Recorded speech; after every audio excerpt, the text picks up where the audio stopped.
Okay, well, Richard, thank you for doing this interview. Sure, thank you for talk, asking. yeah, talk a little bit about your birth date, where you grew up, and all that kind of stuff. My birthday is August 2nd, 1954. I'll be 69 my next birthday. I grew up in Wilmington, North Carolina. I'm the youngest of 6 kids. I have 3 half siblings and 3 full siblings. I grew up in what is now called the historical section of Wilmington, 15th Street, 13th Street, Chestnut Street, that area. And I went to high school at New Hanover High School and graduated in 1972.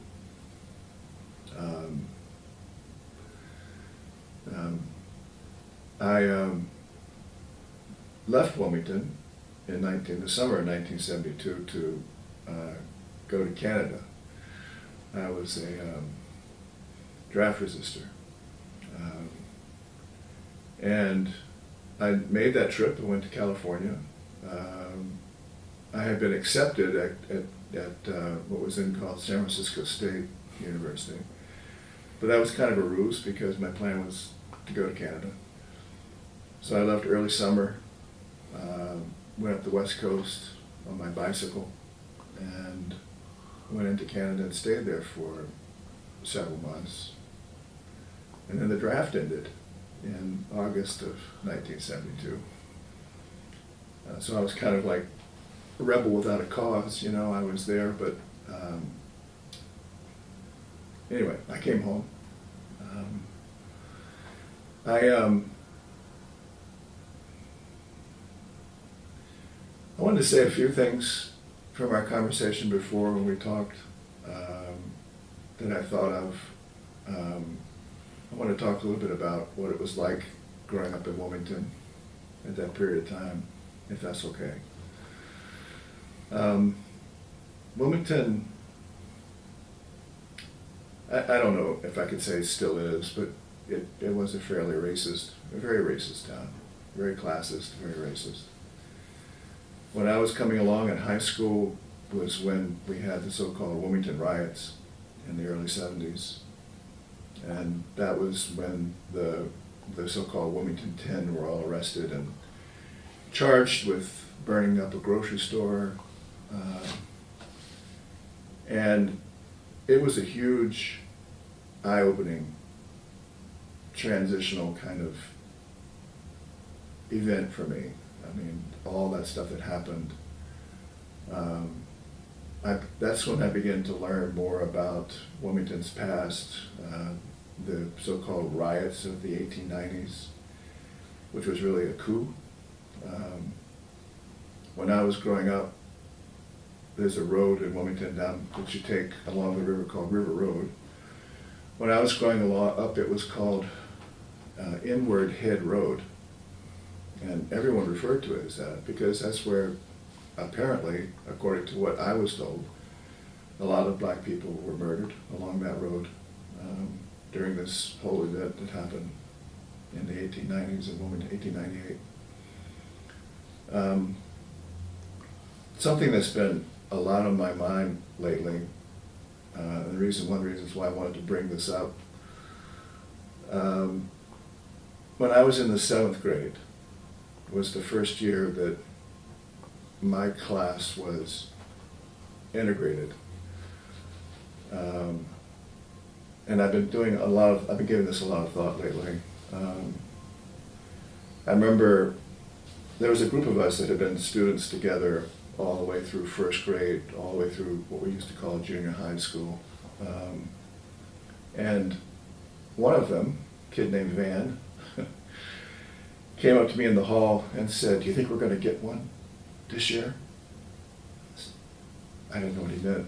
And then it dawned on me what he meant was, are we going to get a black student in our room? And we did. And the kid that came in, we all sat alphabetically. His last name was McCrimmon, which meant he sat right in front of me. Ricardo McCrimmon was his name. And this began this whole, I don't know how to describe, and trying to figure this out and understand it better for quite a while, but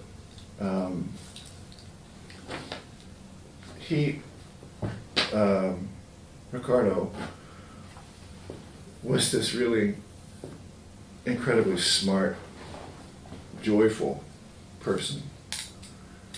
And he passed me a note, like after being sitting there for like 5 minutes, it said, "They call me Ricky too in my family," because my nickname was Ricky, and his nickname was Ricky because his name was Ricardo. Anyway, I had this simultaneous dislike and like for him. It was as if all of my, the bias that I had been brought up with and taught was really at war with what I was observing in him. And I want to tell this one little story because I've been thinking about trying to write this up in some fashion. The next year, the 8th grade, you know how when kids used to come back from summer vacation and they would say, "Well, tell us what you did this summer," right? So I remember Ricardo, and I can remember what he was wearing because he wore this, his clothing, of course, was, it was different, right? And it was strikingly different. He wore like a dashiki, what I later came to understand. And he told the story of being up in New Jersey that summer. And the thing that struck me was he talked about how there had been a drought and you had to turn off the water when you brushed your teeth.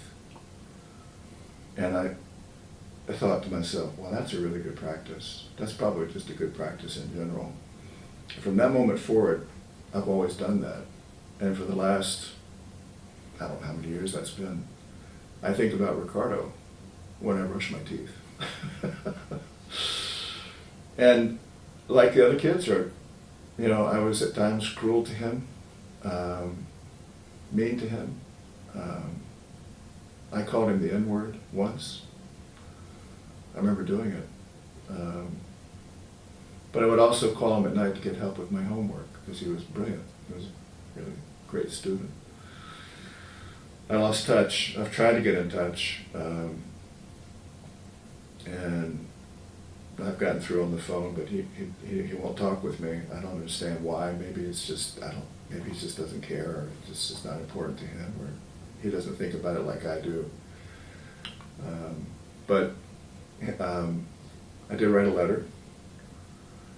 I first started doing that because I think I wanted some forgiveness for having been a thoughtless kid.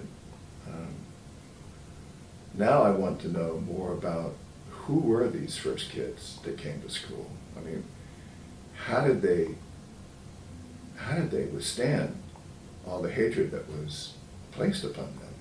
I don't understand how they were prepared. I really would like to know. Anyway, but I went through high school and became aware of, well, two things. One, the war, and the other was what was going on racially in Wilmington, culminating with this so-called Wilmington riots in 1971. And the black kids that went to school there struck. Some of us joined. I did. And I went to night school, my senior year of high school, with all the other kids that had, been kicked out of school because they had struck school. I wasn't kicked out, but I felt some solidarity. In that class was a kid named Joe Wright, who was arrested as one of the Wilmington 10. He was actually taken out of our classroom one night by the sheriffs. Anyway, I was all but happy to leave Wilmington in 1972, and did come back, stayed for a few more years. Then I decided that I was going to go to university. I went late. I started when I was 20, I believe, yeah. So I went for a couple of years at UNC Wilmington, got my transcript good, and then I transferred to UNC Chapel Hill for my junior and senior years. Started studying anthropology as an undergraduate, and went on directly into graduate school. The area of anthropology that I was focused on is cultural anthropology, specifically symbolic anthropology, and had the great fortune to be influenced by Dr. James Peacock, Dr. Dorothy Holland. They had a big impact on me. They were on my committee when I was. I went off to Ecuador with my then wife, Laurie Price, to do our field work. She was ahead of me and was actually working on her field work for her dissertation. And this was in the late 70s, and I guess, I don't know, I'm trying to figure out exactly, sometimes I try to figure out how it is I became sort of radicalized and what exactly turned my head, and I think those experiences in Wilmington did, but certainly working in Latin America and witnessing that poverty and coming to understand the, colonialism and the economic dependence of these countries on the whims of the U.S. So I came back from that experience pretty fired up, and I started working on different issues, mostly intervention in El Salvador. This was in the early 80s.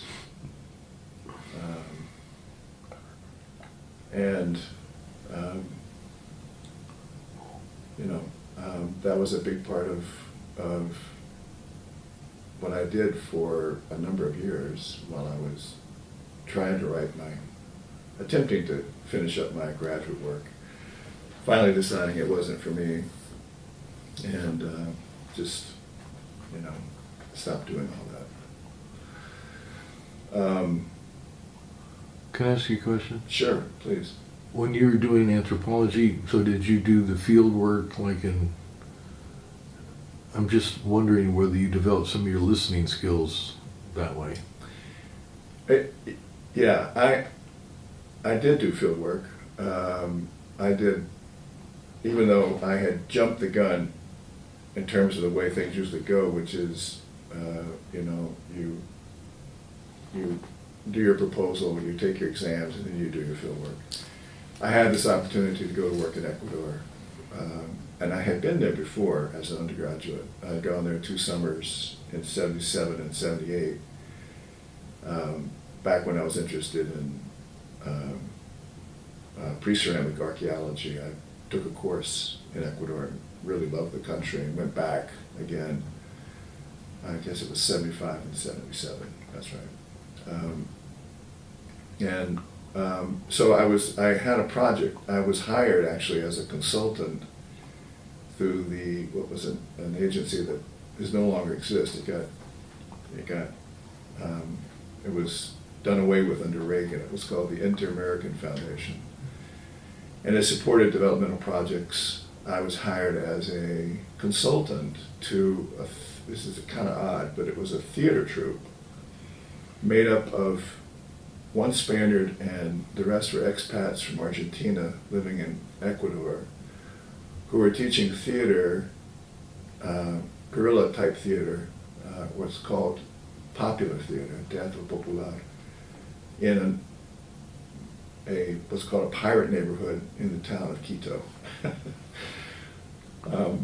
So I lived in the neighborhood, and and that was how I was able to help them to understand the kids that they were dealing with, and trying to teach theater to where they came from in terms of what part of Ecuador they had immigrated from.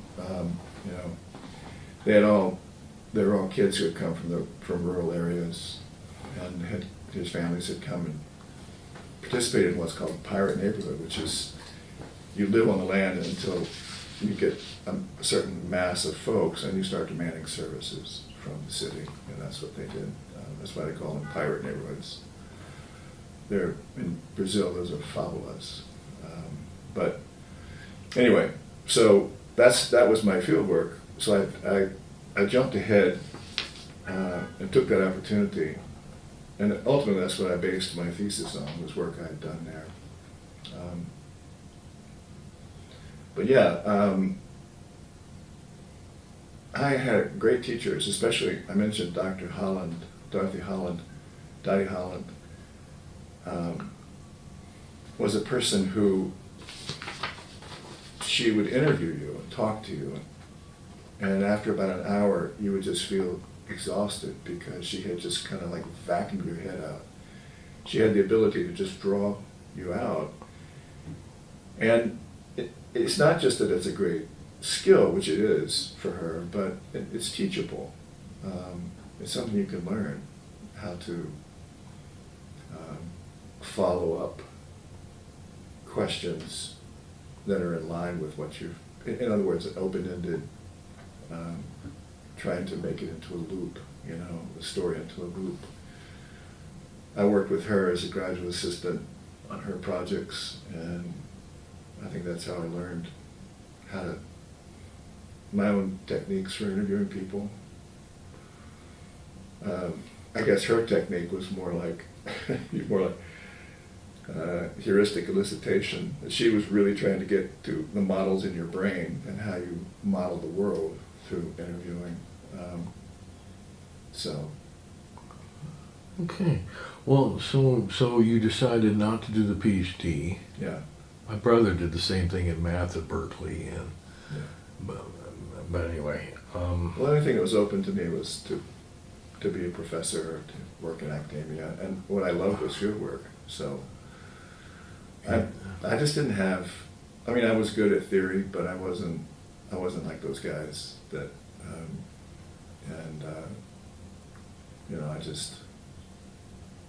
I'm glad that I discovered it wasn't for me. I think I would have been unhappy. Yeah. So. Okay, so here you were. You dropped out of the PhD program at Chapel Hill, Mm-hmm. and then what happened? I spent a couple of years as an organizer. I was working with the Communist Workers' Party, and my area was helping to organize around issues related to El Salvador at that time, and U.S. intervention in El Salvador,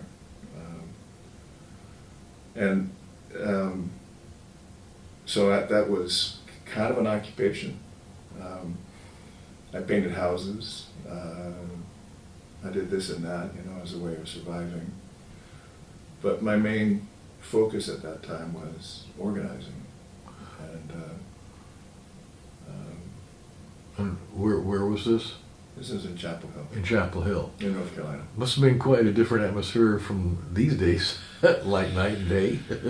Yeah, it really is. It really is. It's incredible to me how few people you talk with remember what happened over here in Greensboro in 1979. The memory of that has. I work with younger folks that are attorneys that work in my office that they're in their 40s, I guess. Yeah, they're in their 40s, which seems pretty young, doesn't it? But they don't even know until you tell them what happened over in Greensboro in 1979. And it just is unbelievable to me that people aren't aware. Yeah, I mean, I don't know how I would describe, well, I know how I would describe how different things are in that regard, but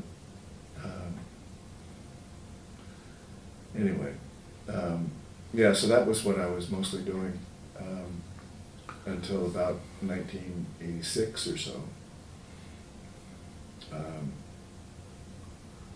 The party had gone through a massive change, and it was no longer a Marxist-Leninist organization, and it was looser, and I, like others, I guess, just kind of drifted apart, drifted away. And my own thinking had changed, too. I mean, you know, it was no longer who I was, in some regards. And I had an opportunity there was a bombing that happened as part of the Contra War in Nicaragua. It happened in 1984 at a little town on the border of Costa Rica and Nicaragua called La Penca. And someone put a bomb into a press conference.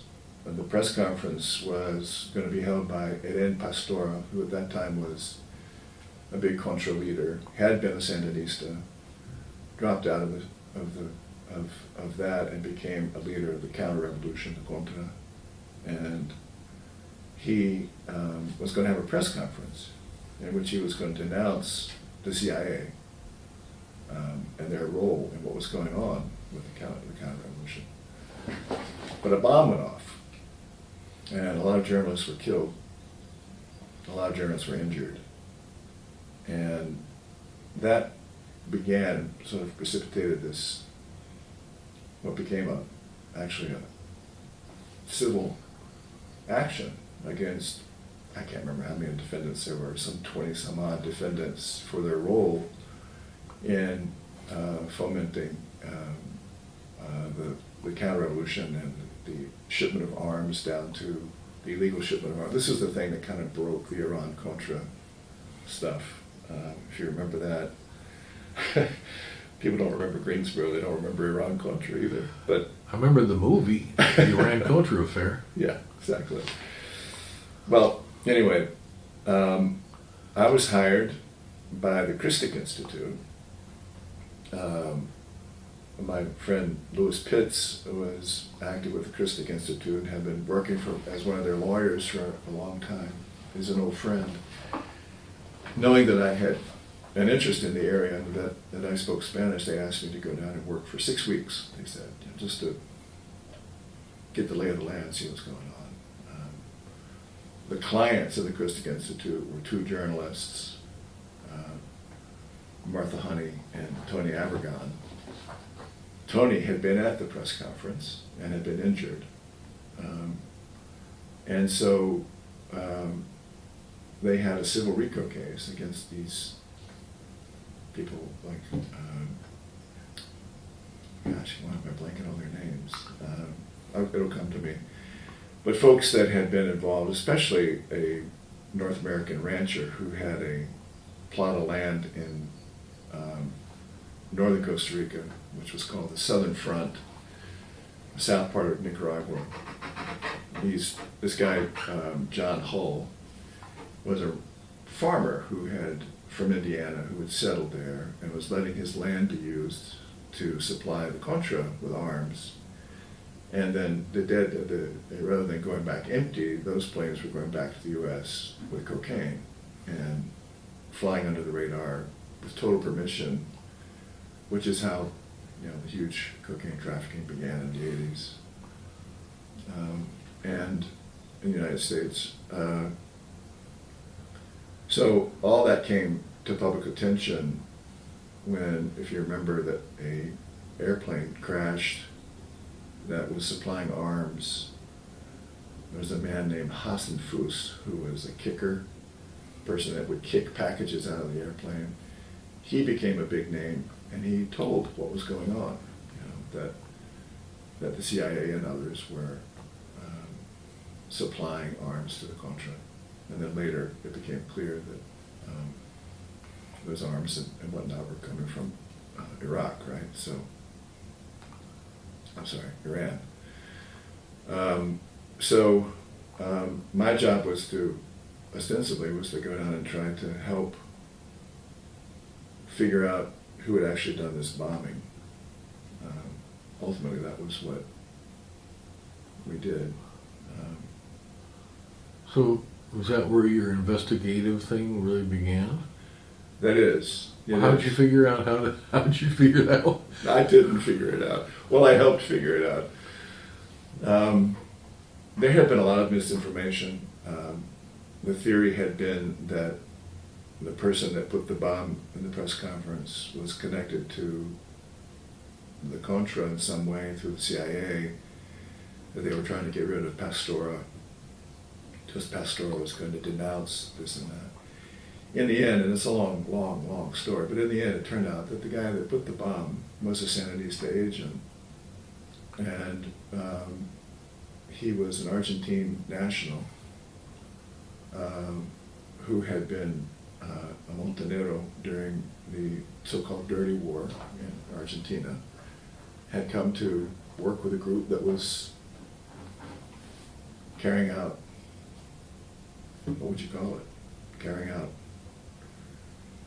I mean, ultimately it's terrorist activity, although it was from the left. He was part of a group that was doing that, and under the direction of Tomás Borge in Argentina, in Nicaragua. So, my partner, the last couple of years, a 6-week thing turned into a 4-year thing. And the person that I had been working with at the inn there is a man named Doug Vaughn. And Doug is the person that ultimately named who the bomber was. We had pushed it together. I had a falling out with my bosses because they wouldn't accept the theory or the notion that it had been the left that had done this thing.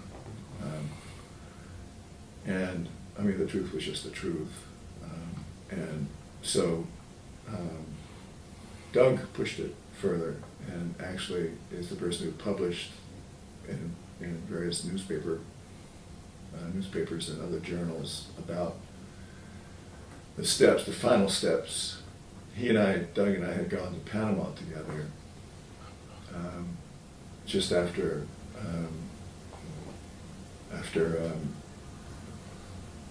all the bombing and whatnot that had happened as part of that, of getting rid of Noriega, and had found our way into archival information that it normally would have been difficult to get to because there was no one around. We were just able to go and pluck what we needed. And that ultimately helped us to determine who this guy was, because he had bought a truck in Panama. I'm sorry, this is very complicated and probably just too much to talk about. But anyway, he had bought a truck, the bomber, the actual bomber, in Panama. It had been fingerprinted. And so that fingerprint card was then ultimately shown to authorities in Argentina, and they identified him. Whatever happened to him? He died a couple years after La Penca in an attempt to take over a military cuartel in Argentina. He had gone back. He was a dedicated Revolutionary. Guy Green. Did you ever meet him? No, he died before I got to meet him. I got you. He died before Doug identified him. Right. But he did talk to his family in Miami. Oh, in Miami. They had moved to Miami by then. Good old Miami. Right.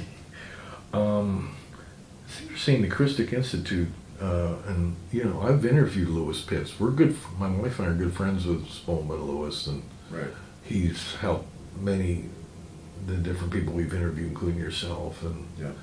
some of the people from Sidney Waller, Foxworth, who passed away a year or so ago. Yeah. And we have her interview, which is very good. Right.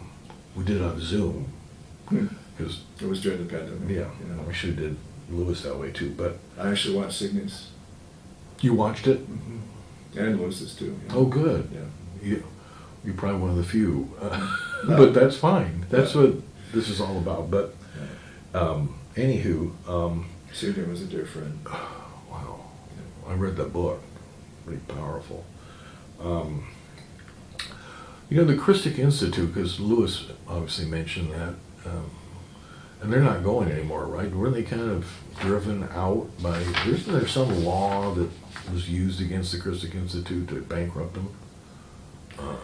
Well, they ultimately, the court in the big civil RICO case in Miami, it was said in Miami, the court ruled that there was no basis for going forward with the suit. And I think that a lot of the costs were, I can't remember exactly how it all happened. I'm not aware of a particular law that undid them.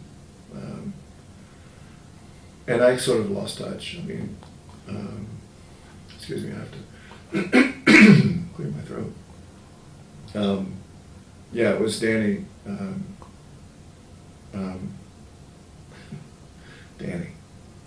Danny was Danny's last name. Doesn't Yeah, matter. Yeah, sorry, it'll come to me. Yeah. Well, so from the Christic Institute, so then what happened with you? Well, what happened with me was it was 1990-ish, and I came back to North Carolina. I mean, I had always been based here. I mean, when I was working for the Christic Institute, I was all over the place. We had an apartment and office in San Jose, and I would be there a couple weeks each month, following up on stuff, and just working and keeping track of the case. And then the trial never happened. And I came back, well, I decided just to stay, in North Carolina. I didn't need to travel anymore, so I was in a pretty difficult personal situation at that time when I came back, and kind of at loose ends. And I decided, since I'd had all this on-the-job training through the Christic Institute, and there were people that did train me. There was especially one person who just recently passed away, a dear friend as well, named Sheila O'Donnell, who was an investigator from California who came to the Christic Institute to head up the investigation, and was really a mentor for about a year and a half. And she and I collaborated on stuff over the years after that too, but anyway, I decided to start working in defense work on cases that had to do with the death penalty here in North Carolina. This was in 1990. And immediately I was asked by Adam Stein, who I had known from before. I was going around introducing myself for meeting attorneys that I would like to work with, and I got my private investigator's license in North Carolina, based on my work with the Christic Institute. Over the 4 years, I had the basis for getting my license. Can you describe, in other words, to get a private investigator's license, what do you have to show? Well, back then you had to demonstrate, you could come out of law enforcement and go pretty directly to being a private investigator. If you had, at that time, worked for one law firm for, I think it was 4 years or 3 years, I can't remember now, and had recommendations from them, then you could get your private investigator's license. And it was pretty heavily controlled. It's even more stringent now, apparently. So I got my PI license, and Adam Stein asked me if I would work on Darryl Hunt's case. At that time, Darryl had already been convicted and served time, but his trial was going to be, he got out on a motion for appropriate relief, and the relief was a new trial. Death penalty was off the table because in the 1985 trial, 85 or 86, 85, the jury had found him guilty, but had not agreed on the death penalty, and he was sentenced to life. So in the 1990 trial, death was no longer an issue. So I started working on that in the early summer of 1990, and then stayed with it for 19 years until Darryl got out of jail. Hold on just a second. I'm just gonna zoom in a little bit and kind of reposition a little bit.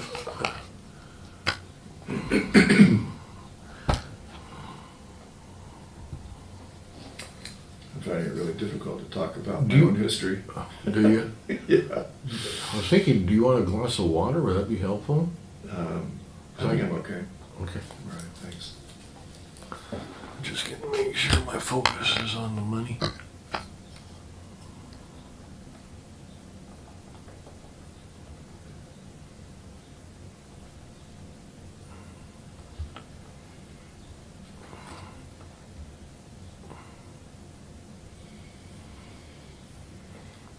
Okay.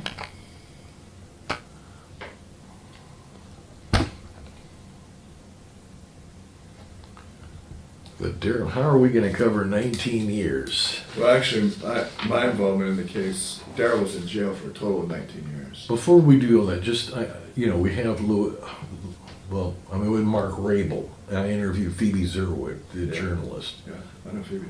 I'm sure.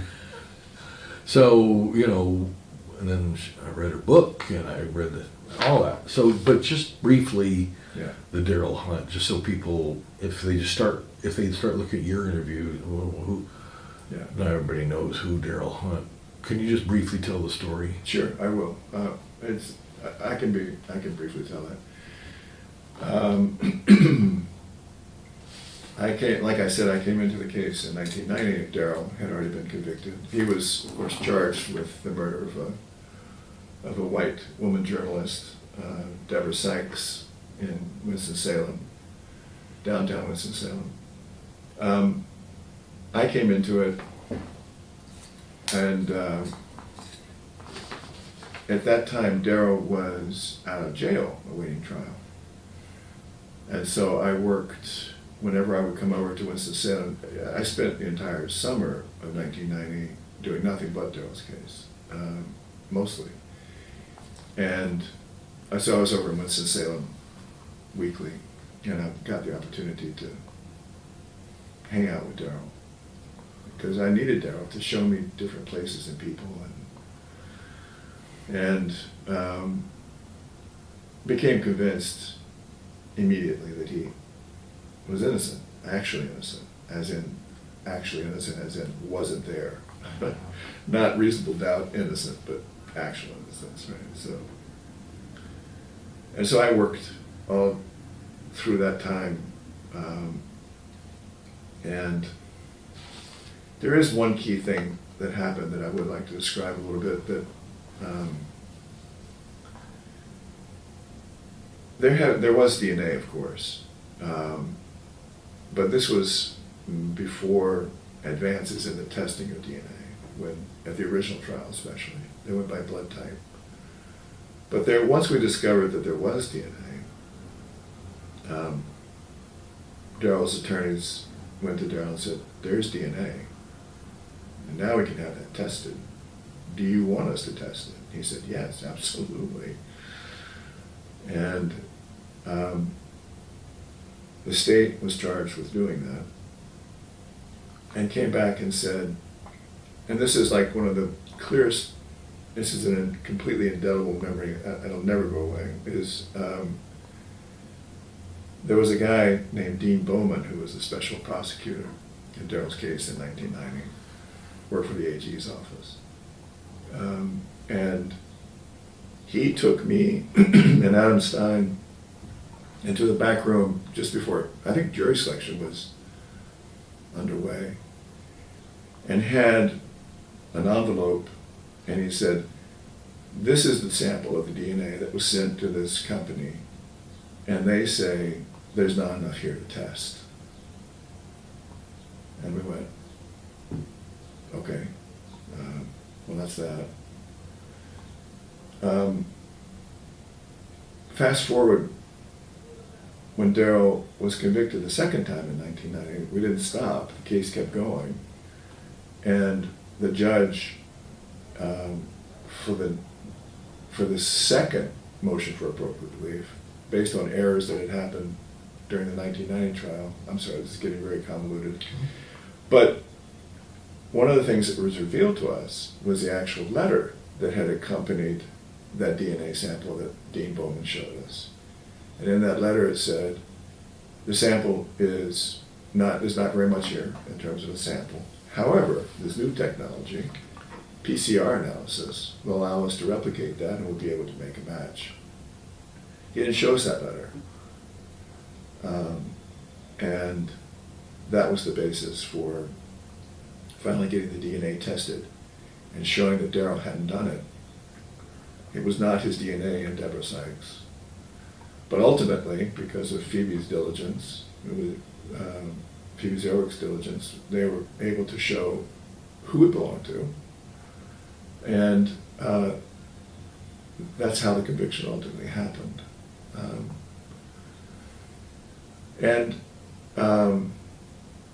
Yeah, so needless to say, the Darryl Hunt case has been a huge life event for me, being involved in that, working with Mark, working with Darryl, working with everybody that contributed to that, because there was lots of folks that made that all finally happen.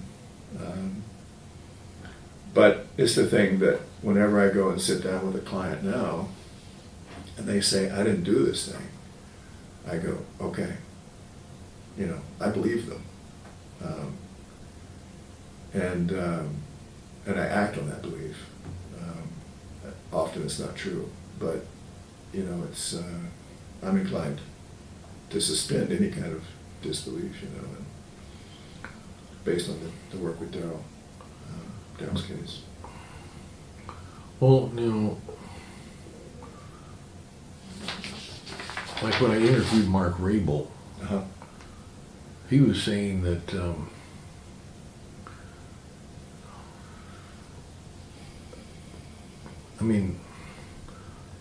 how do you, in other words, there was something about Darryl Hunt that his personality, or of course, I heard him speak once after seeing the movie about him, Right. Amazing documentary. Right. He had this kind of quality of almost like a saint, or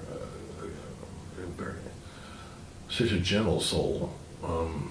But of course, I guess he kind of, it's just unbelievable, that whole story. Yeah. But all those years, he said 19 years. The thing I was getting at, that Mark Rabel said the only way you guys could finally get Darryl off is to figure out who'd done it, prove it. Yeah. Since they decided weren't interested and they were happy with. Yeah. Talk about that a little bit. What were you doing as an investigator? I think a lot of people don't know that an investigator who works for an attorney, say like Mark Rabel, a defense attorney, what are the things? What was your job or jobs? That's kind of odd. There was a number of folks that we suspected had been the actual. This is before we knew about Willard Brown. Although, backing up, there was a whiff of Willard Brown, because we knew that there had been another attack several weeks after Deborah Sykes was murdered. There was another rape attempt, another abduction, knife point. Everything was the same. And the rumor, it was just rumor. There was some notes in the old investigator's file about it, but nothing really. This was a woman who had worked at the insurance, Indigon Insurance, which is the building that was right there on the plaza where Deborah was abducted and murdered. And that was Regina Lane. And Regina identified Willard Brown as her attacker. And he was never prosecuted. Now, who knows how many people he raped? I don't know. But it was Regina Lane's mother-in-law who called Phoebe Zerwick and said, I've got information about all of this, and revealed Regina, much to Regina's horror because she had been intent on keeping that secret forever. What had happened to her, it was horrific what happened to her. She almost died and was brutally assaulted by this man. But it was because her mother-in-law spoke up. Phoebe now had something to work with and was able to find out who actually did it. Prior to that, we had suspects. We had a DNA profile now, which was a big deal, right? Because they had finally, the only good thing that happened following the 1990 trial was we finally got that profile. And I would go around following guys that we suspected and getting their DNA. So how'd you go about doing that? So getting the tradecraft, as we see in TV shows. It's not mysterious. It's just kind of weird and a little bit unsavory. But I would wait for a guy. I would talk with them, or I would follow them around and wait for them to smoke a cigarette, and then I would pluck it off the pavement and put it into a bag. Once I went into. Well, I won't say how this happened, but once I made an attempt at a person's toothbrush in the same regard. Anyway, that was what I was doing off and on, in the years. The truth is, I gave up on the last couple of years before Daryl was released. I had sort of given up on the notion that we were ever going to be able to do all these profiles of people that we suspected turned out to be, not the right person. And we were just at a loss. I was at a loss as to what to do. Then Phoebe's work for the Salem Journal began, and that kind of began to breathe new life into stuff. And you see where that went. So there were a lot of people who worked very hard on Daryl's behalf. Mark, of course, Ben Dowling-Sender, who was the appellate defender who handled Daryl's case after the 1990 trial. We all thought that Daryl, when we went into court with the DNA profile, we all thought that was it. Daryl was going to be let go, right? Daryl came in, he didn't have a belt on into a court hearing where we thought he was going to be exonerated. He didn't have a belt on, he had a miserable look on his face because he knew what that meant. That meant they were going to ship him. And he already knew what the ruling was because the deputies had been told, get him ready to ship. And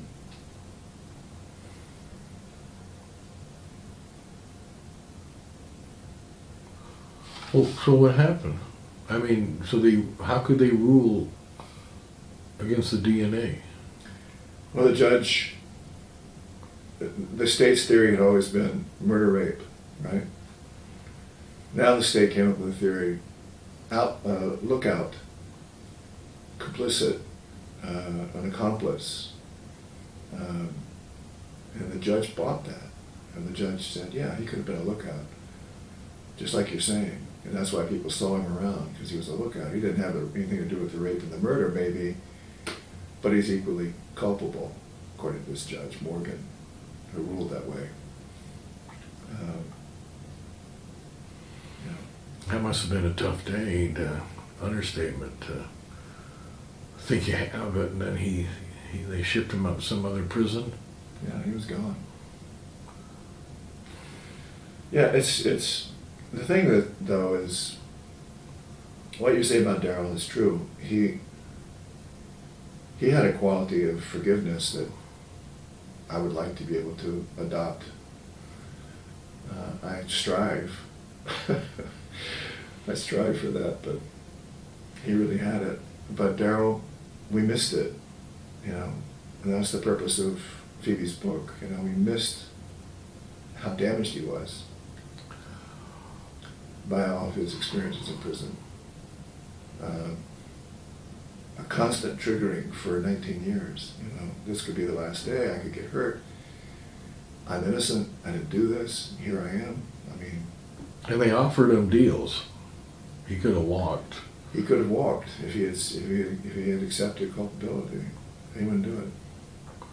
Or No, it was he. When Dean Bowman tried it in 1990, they made him an offer, time served. then he'd be a felon with a record. But for him, he would be a guy who said he did something he didn't do. Right, and he was not willing to do that. No, he wasn't. Period. No. Okay, I'm going to move in a little bit tighter.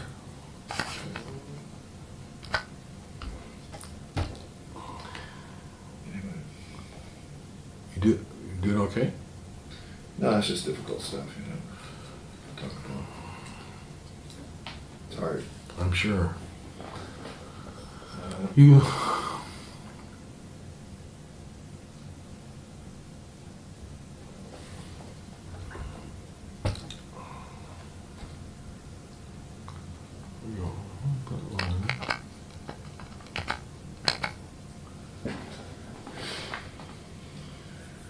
You know, there's so many ins and outs of that case. So for, I'm just looking at my notes, some of these people like Johnny Gray or Sammy Mitchell, the long convoluted Right. story, all including, well, Johnny Gray was a real piece of work, right? Was he kind of professional informant? Right. And was likely there that day when it happened. He a couple of times in his life, he had identified himself as somebody else to throw attention off of him onto someone else. And that's what he did that day, is he called in and said, that he was Sammy Mitchell, right? The DA did not like Sammy Mitchell and knew that Sammy ran with Darryl and thought he could get to Sammy through Darryl and brought Darryl into it. Darryl was 19, just a punk kid. And that's where that happened. Johnny Gray, as part of my work in 1990, I went over to Central Prison to try to talk to him, and he stood up in a rage, wouldn't talk with me.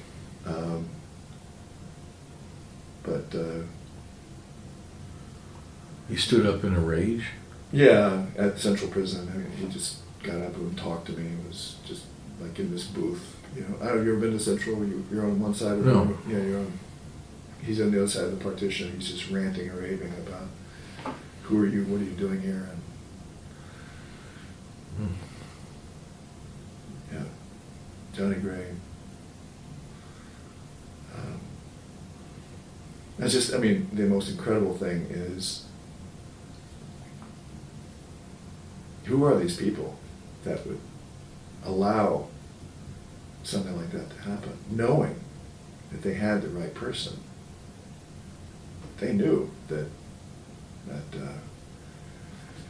the guy who killed Deborah Sykes was free, so. Is your phone buzzing? No, I think it's yours. Oh. Well, I'll just let it. Yeah, I mean, this is the thing: is how do you live with yourself? Well, that is a huge question, isn't it? Yeah. I mean, I don't. And if you take it out to its logical kind of conclusion, there, it's you can do that if you think, if you're able to objectify someone because of their race, and to think they're not fully human. I don't know how you do that. But I mean, it was done. It was widespread in Darryl's case throughout that police department, all the way up to the AG's office.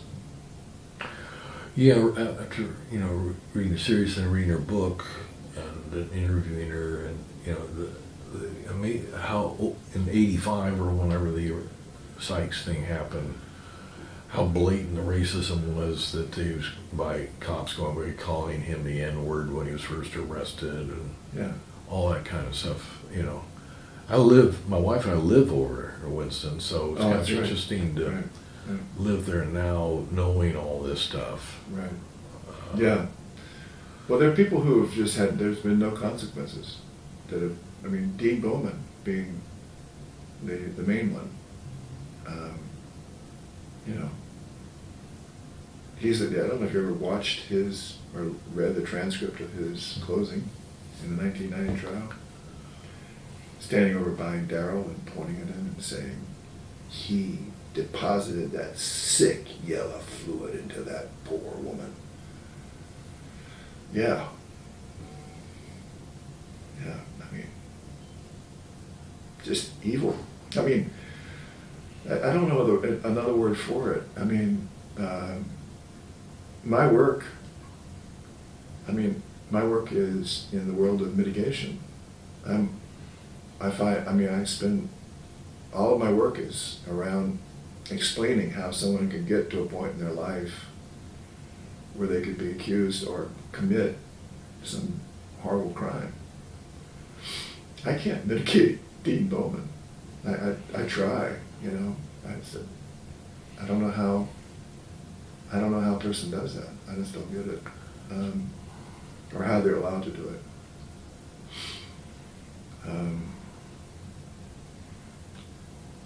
Well, that kind of brings up larger issues of, I mean, the Darrell Hunt case, would you say, is the key case in your career as an investigator? And you were, Yeah. thank God, were able to get him, and you were part of the team that helped get him, Yeah. after 19 years, freed from prison, Right. which Yeah. is a wonderful, powerful thing. Right. So, There've been other cases of innocence too that I've worked on, and none that were dragged out the way Darrell's was. I mean, over so many years, and so many efforts made by the state and the police and the DAs and whatnot to, you know, hide the truth. But yeah, I think, I would say it certainly is. I think it's probably right to say it's probably one of the biggest cases, most important, certainly, for me. well, you know, it's interesting because, in other words, just briefly back to the tradecraft part, because I think it's an interesting thing. People are fascinated, obviously, myself included, with detectives and Right. police cop shows and all that, and how do investigators work? I mean, in other words, how do you follow somebody around? Not just to say get a cigarette, but also how do you profile people to try to figure out who did do who did murder Darrell and Deborah Sykes. So can you talk a little bit about, in other words, you were mentored by this woman, this investigator who worked when you were at Christic. Mm-hmm. So, in other words, in terms of tradecraft, in other words, following people or being able to get to their phone records or stuff like that, how do you, can you just talk a little bit about how, Sure. some of that stuff? Well, I should say that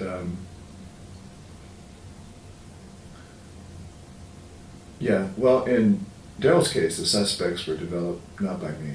They were developed during the 80s before I ever came on. There was a fellow who was seen in the streets. His name was Too Tall Wall. There was another guy whose name I'm blanking on, but these are all people that I did not develop them. I interviewed them and got my own sense of whether I thought they might have been involved. Al Kelly was the one I was trying to think of. We really thought he might have been present when Deborah was murdered.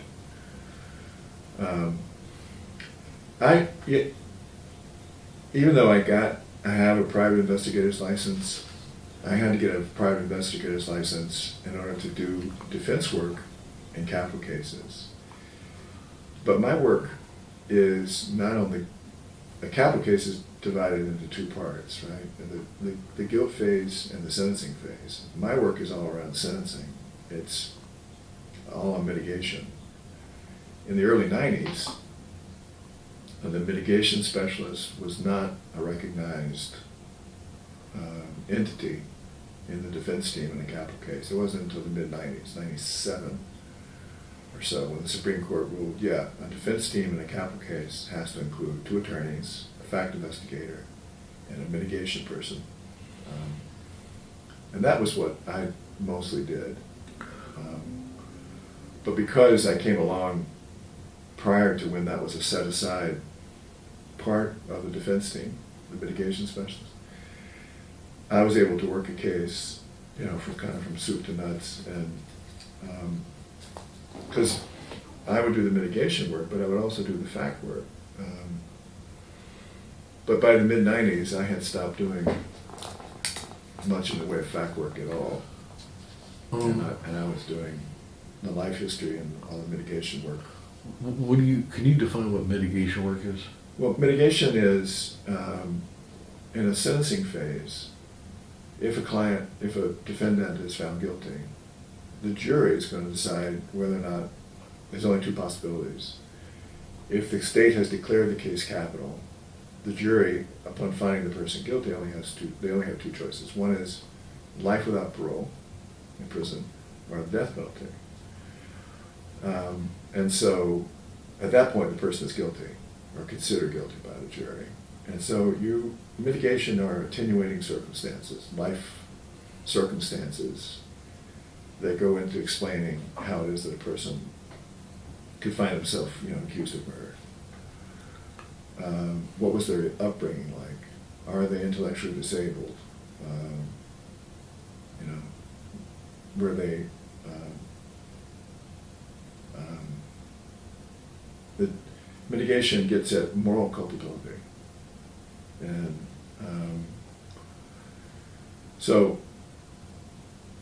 it's complicated work, but it's very like doing a field project. I'm really comfortable. It's family history. It's intense family history. I mean, you try to go up in a generation or 2 if you can to try to explain. For about, starting in 2003-ish, my work was in mitigation, but it was specifically in cases involving Salvadoran nationals who would find themselves accused of murder in the United States. So I'd have to do my field work in El Salvador, in other parts of the country too, but in El Salvador mostly, which was you know, important, well, it was significant to me because of the work I'd done around anti-intervention years before, and I understood the war. I thought I understood the war, but I did not understand what it had done to the psyche of that country, you know. And so a lot of my work was involved in, for instance, in cases involving kids who were wrapped up or caught up in street gangs, MS-13, Manasana Trucha, and who had found themselves in trouble in the United States, you know, because of that. So I'd have to go to their country and meet their families and understand their circumstances, and to a point to be able to explain that to a bunch of gringo jurors, you know, it's tricky.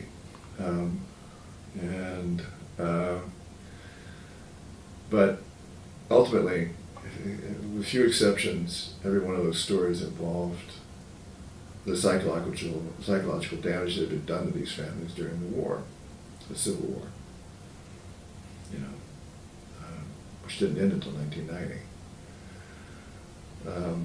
If it ever ended. I mean, arguably it never did. Yeah, so I mentor and I help teach mitigation people, and there is a set, it's like a curriculum of things you have to be able to do and know how to do before you can do this work. So technique and methodology, I'm good on that in terms of mitigation work. Well, can I ask you a question? Sure. Do you then testify in court as a mitigation expert? I have. It's not the preferred thing. What you do is you find experts that can talk to a juror about the significance of what the field work has revealed. Kind of contextualize it a little bit for them? Contextualize it, yeah, and yes, right. And help explain the science of, you know. A lot of cases involve people who are intellectually disabled, what we used to call mentally retarded. And a person is not eligible for the death penalty if they're ID, intellectually disabled.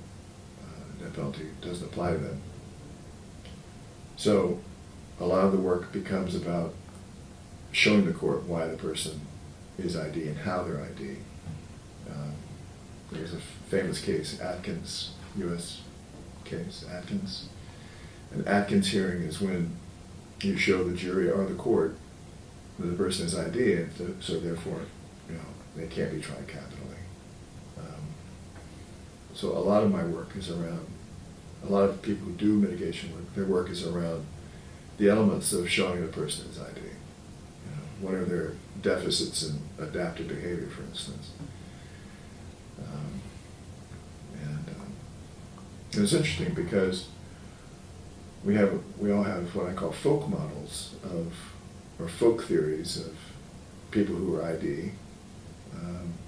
Generally, you think of a person who is ID as that kid at the grocery store you can recognize as being disabled, who's bagging your groceries. And that's generally people's, it's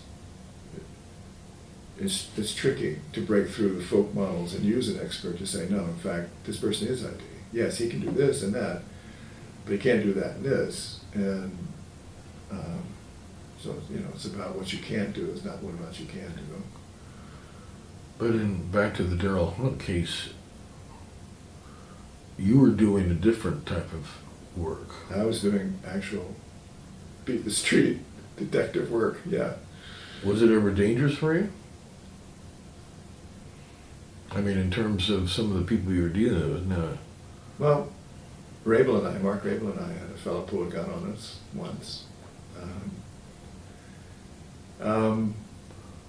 Talk about that. We just knocked on the guy's door, who was one of our suspects, and he came out with a rifle under his arm and scared the bejesus out of us. But we went in and talked to him anyway. So, now I never, no. I mean, I guess I never really thought too much about. In Dell's case, I was mostly afraid of the police, the cops that were involved in his case. Yeah. You were worried in what way? There was one of them that I was kind of afraid was going to, you know, actually maybe try to get into a fight with me once. I don't want to say his name because I'm afraid of some kind of action, you know, well, but anyway, this guy. There was a witness who was a favorable witness to us, and he testified in 1990, and he went out of the courtroom, and this one police detective and another person corralled him into a back room. They just hustled him off. And I said, well, where did he go? And no one knew. So I went looking for him. And there he was with these two cops, and they were browbeating him, you know.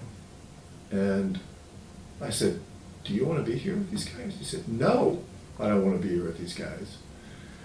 And I said, well, come with me. I mean, you don't have to be here. And it was the assistant DA and one of the cops, that's right. This one cop. And then one cop came out and shaking his finger at me, you know. And I thought that guy would go off. He was one of the principal drivers of Daryl's case for the police, you know. He's the one who would go around and arrest people to question them. Yeah. I mean, what are you gonna say if they pull you into a police station in West Virginia, which is what happened with one of Daryl's favorable witnesses? They pull her into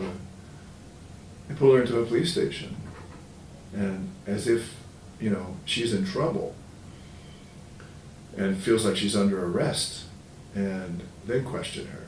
And they did the same with several people. They were turnaround kids. They call themselves that, I think. They were trying to turn everybody's favorable story around to be against Daryl. I describe this stuff, and it still amazes me that this stuff can actually happen, you know? But yeah, I mean, Daryl's case was more about fact work, what we would call fact work, instead of his background, you know?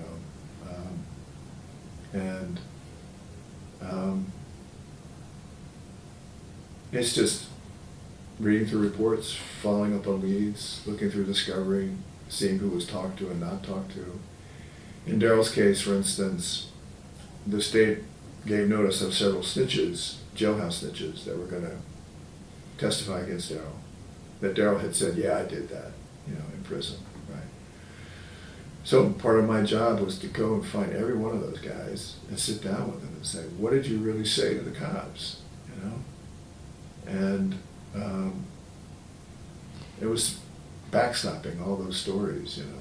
That was a lot of work. Well, how hard was it to get access to see these guys? Not particularly hard then. Back then, it was a little different. You could show up at a prison and, you know, wear a suit and tie and just go Ask to see somebody, and right. and you show your PI license? Yeah, that's right. I had a license. Right here. And then they bring them out. Yeah, then you talk to them. And then what incentive do they have to talk to you? Well, sometimes none at all, and it would be very brief. But in doing that, I remember now, there was one guy that was going to come and say that Daryl had told him in jail, in prison, that he had done this thing, right? And it turned out this guy was a Klansman. And I found, how did I find this guy? I don't even know how I did this now. Oh, I know what it was. In his testimony, or in his statement that he gave to the police, or to the DA prior to trial, he made mention of another inmate that had overheard Daryl say this. I found the other inmate. And the other inmate said, no, he never said that. In fact, this guy is just a huge racist, and, you know, is using this as a way of gaining some favor. And he came and testified. That guy did. I can't remember his name. A white guy? Yeah, a white guy who, God, what was his name? But the thing is that, yeah, in Daryl's case, we were able to backstop maybe 3 of these guys, but a couple of them, no, we couldn't.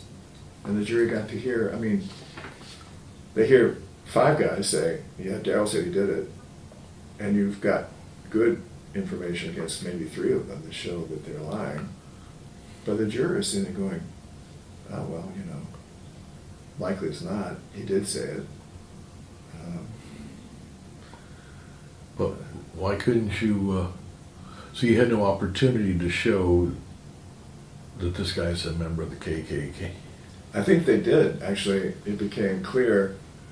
If I recall, I'm sorry, I can't remember if I recall in his cross-examination, it came out that he was a Klansman. That's right, I'm remembering now, he wrote a letter initially to the DA, and in that letter he used phrases that you would associate, something about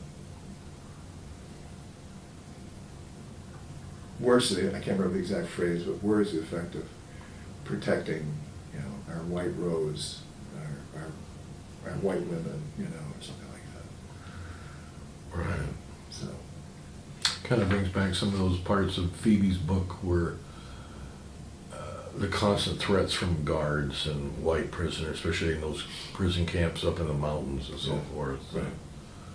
Yeah, that's what Darryl had to go through. And safer in solitary confinement than being out there. Darryl would commit small infractions to get put into confinement. You get some level of safety. Yeah. So his eyes got so bad, trying to read in those confined areas where there's not much light, you know. Yeah, it kind of brings up something that Mark talked about, the post-traumatic, this PTSD of prison, Yeah. and how nobody's really just now beginning to really look at that. In terms of Daryl's suicide, which Mark didn't seem to, Phoebe's book seemed pretty clear, although what's hard to understand is, didn't he shoot himself in the stomach? Why would you do that if you were killing yourself? I mean, do you have any, I know we're jumping ahead on that, but any feelings about that? Do you think he, Killed himself? Yes.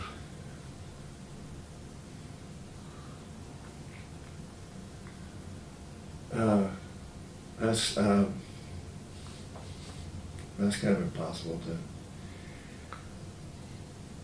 It's so thick. I mean, the question is so thick in the sense that it has so many layers of. I don't know if Darryl consciously killed himself. Did a gun go off in his lap? That seems likely.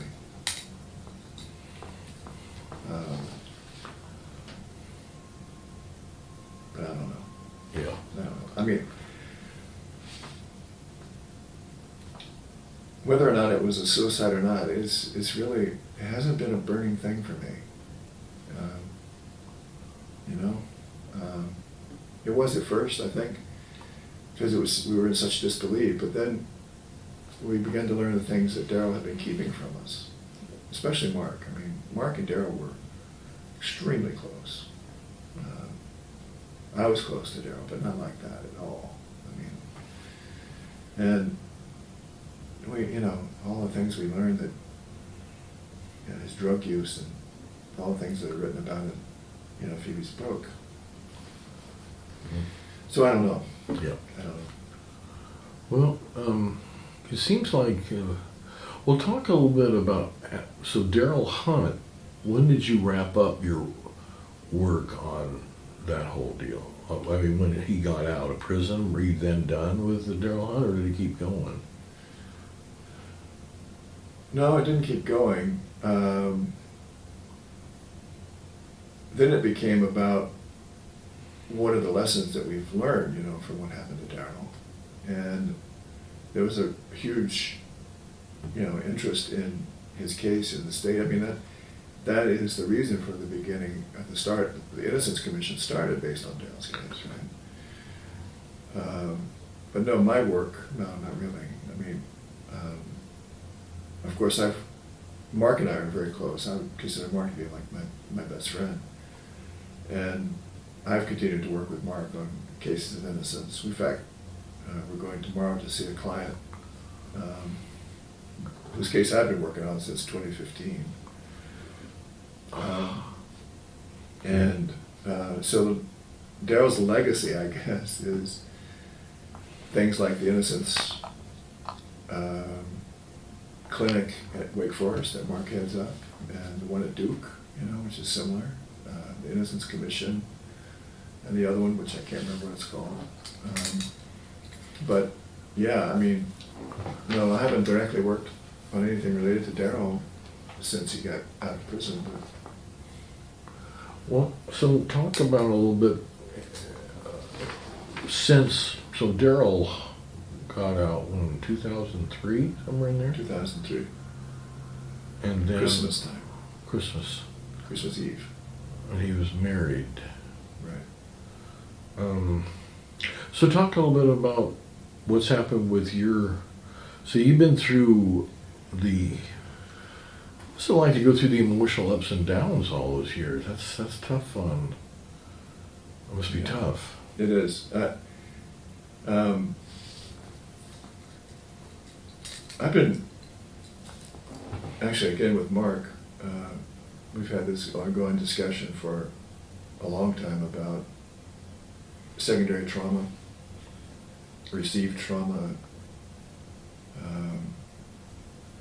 and how it relates to the work, of working on cases involving guys who could potentially go to death row and all the ugly stuff that you see. It wears on you, it does.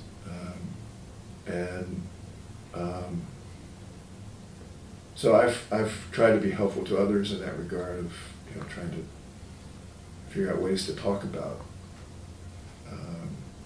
how traumatic this work is, how triggering it can be.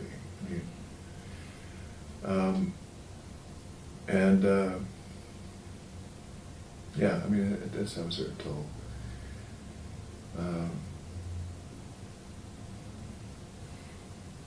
For my own self,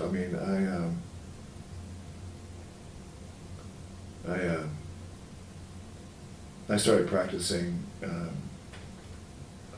meditation. I'm a practicing Zen Buddhist, and for me that has been the main way that I've been able to. I didn't enter into it as a way of trying to deal with work trauma. It just happened to be a consequence of, just sitting meditation is, lots of people write about how the efficacy of that and dealing with trauma and whatnot.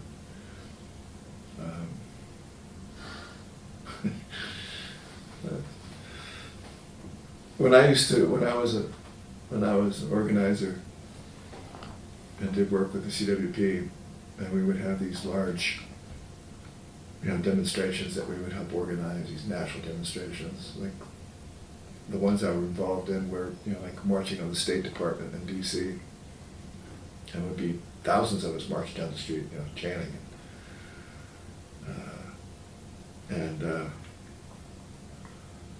I used to like to write chants. That was one of my greatest joys. But anyway, there would be these people that would be in sitting meditation, sitting zazen, along the line as you're walking along, part of the demonstration, but sitting. And I always feel so contemptuous, I walk, come on, march with us, Now I would be that guy, which is kind of hard to believe, that it would come full circle like that, but I don't even know if you call it full circle. I think you'd call it total half circle, maybe. Anyway, but the main point that you were trying to get at is the difficulty. Yeah, it's hard. It's hard to hear the same stories. I'm glad to be retiring from. I don't want to do another death case ever, where the death penalty is a possibility. I don't think I could do another. So. Can you talk about some of the other, cases you've dealt with since Daryl? Briefly. And do have a question. Do most of your cases end up having a racial element to them? In terms of the perpetrator or the whole story? Well, in my mind, yes. Because just very briefly, one of the key things, I don't know if you ever looked at the unsung, archive, but we have all kinds of different people. We now have a private detective, an investigator, and Right. I love that. The journalist Phoebe Zerwick, or we have a labor attorney Jasper Brown with Yeah, yeah. NLRB. Sure. The people don't necessarily think of these folks as helping, working these intersections. It's not, we think of Right. reverends, we think of attorneys, of course, but still, I think this is a very important thing. These are important stories to record, which is why we're here. Yeah. It's wonderful. But some of the cases, can you briefly describe some of the cases you've done since Daryl? Sure. I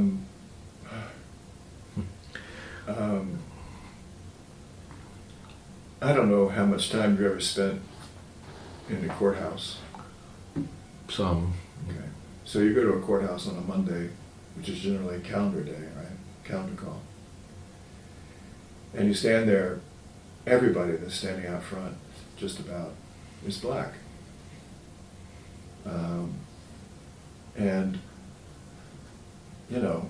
growing up in Wilmington, as a kid, I might have drawn the conclusion, well, of course it's black people because, they're ignorant, or, they're not fully human, or something. They're all criminal. But there's another answer, of course. I mean, to me, racism and capitalism, hand in hand. I mean, absolutely. The necessity to divide the working class, and I mean, who gets the brunt of all that? African Americans. The kids I represent, they're all kids to me. They all have the same story. These young black kids, just no chance. I mean, just no advantage. It's not surprising that they find their way into various groupings, sets or gangs, if you will, or we have a case right now. Well, it's an active case. I won't use any names, but there's a kid who, and this typifies. I'll tell this because it typifies what has been my experience in all these cases involving young African American men, especially. But he finds himself following his brother out onto the streets when he's 9 and his brother is 13. And this is in Durham.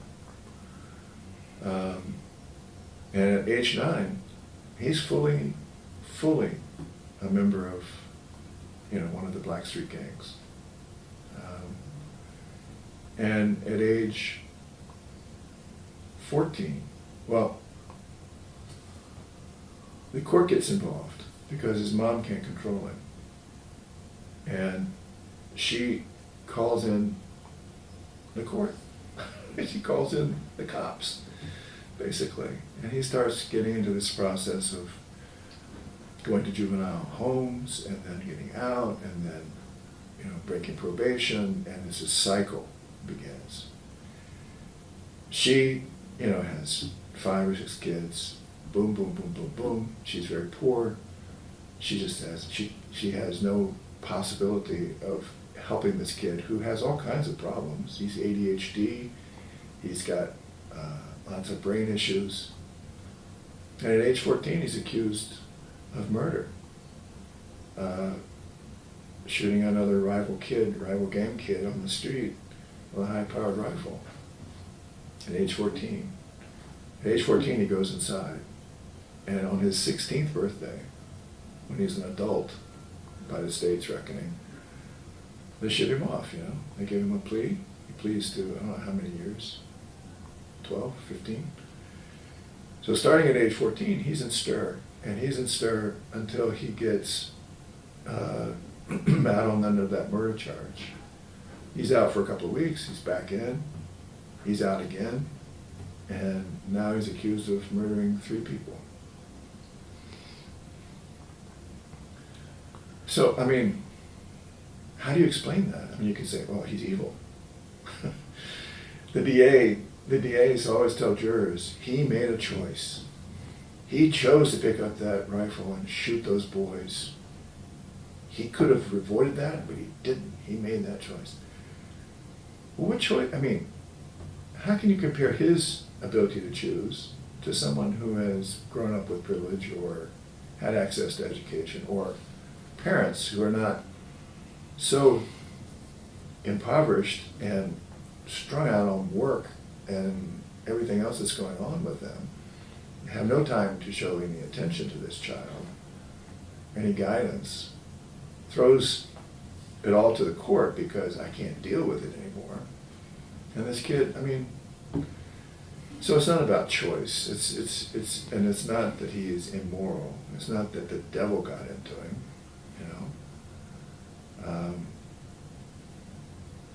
So that typifies a lot of the cases that I have dealt with since Darryl. The others have all been, like I was saying, Latino kids, same kind of thing. Lots of assumptions made by the court and others and jurors about Latino kids, you know, and same kind of thing. So I think the thing that's so telling is when you do finally come forward in a case like Darryl's, or like this one I'm working on right now, and in which the real killer has, in this case, other case, the real killer has given an affidavit saying, I did the murder, your client did not. Why isn't that just someone giving some, why don't they just give him the key and let him unlock the door and leave, you know? So, and it's because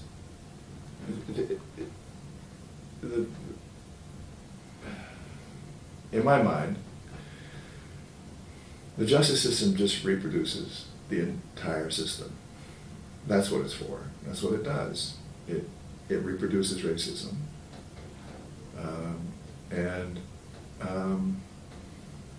You know, at every level.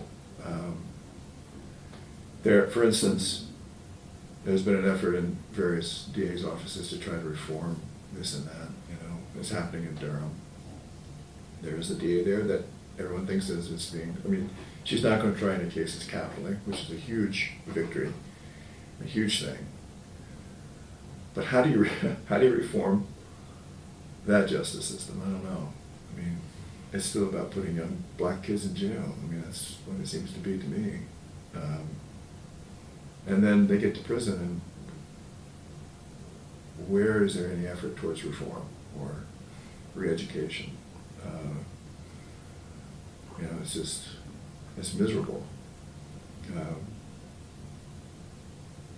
Did I answer your question? I don't know if I did. I think you did. It's Okay. you have a, it's interesting. I mean, you wonder some of those kids you grew up with down in Wilmington, like the other white kids didn't go that way. How, you know, you got political on the left, and of course, Lewis has a little bit similar. I mean, I think growing up in South Carolina, small town, and Yeah. then he gets politicized in the law school and goes down and starts up this practice with Right. talking about gutsy. Yeah, absolutely. Unbelievable. Yeah. But He's a brave man. yeah, well, so are you. Yeah, I don't know how to account for it, the difference. One of my sisters, my sister Phyllis, was always just a huge moral authority and compass, you know. And she didn't have the typical kind of racism that, you know, that we grew up with. She was different in that regard. And I think she had a big influence on me.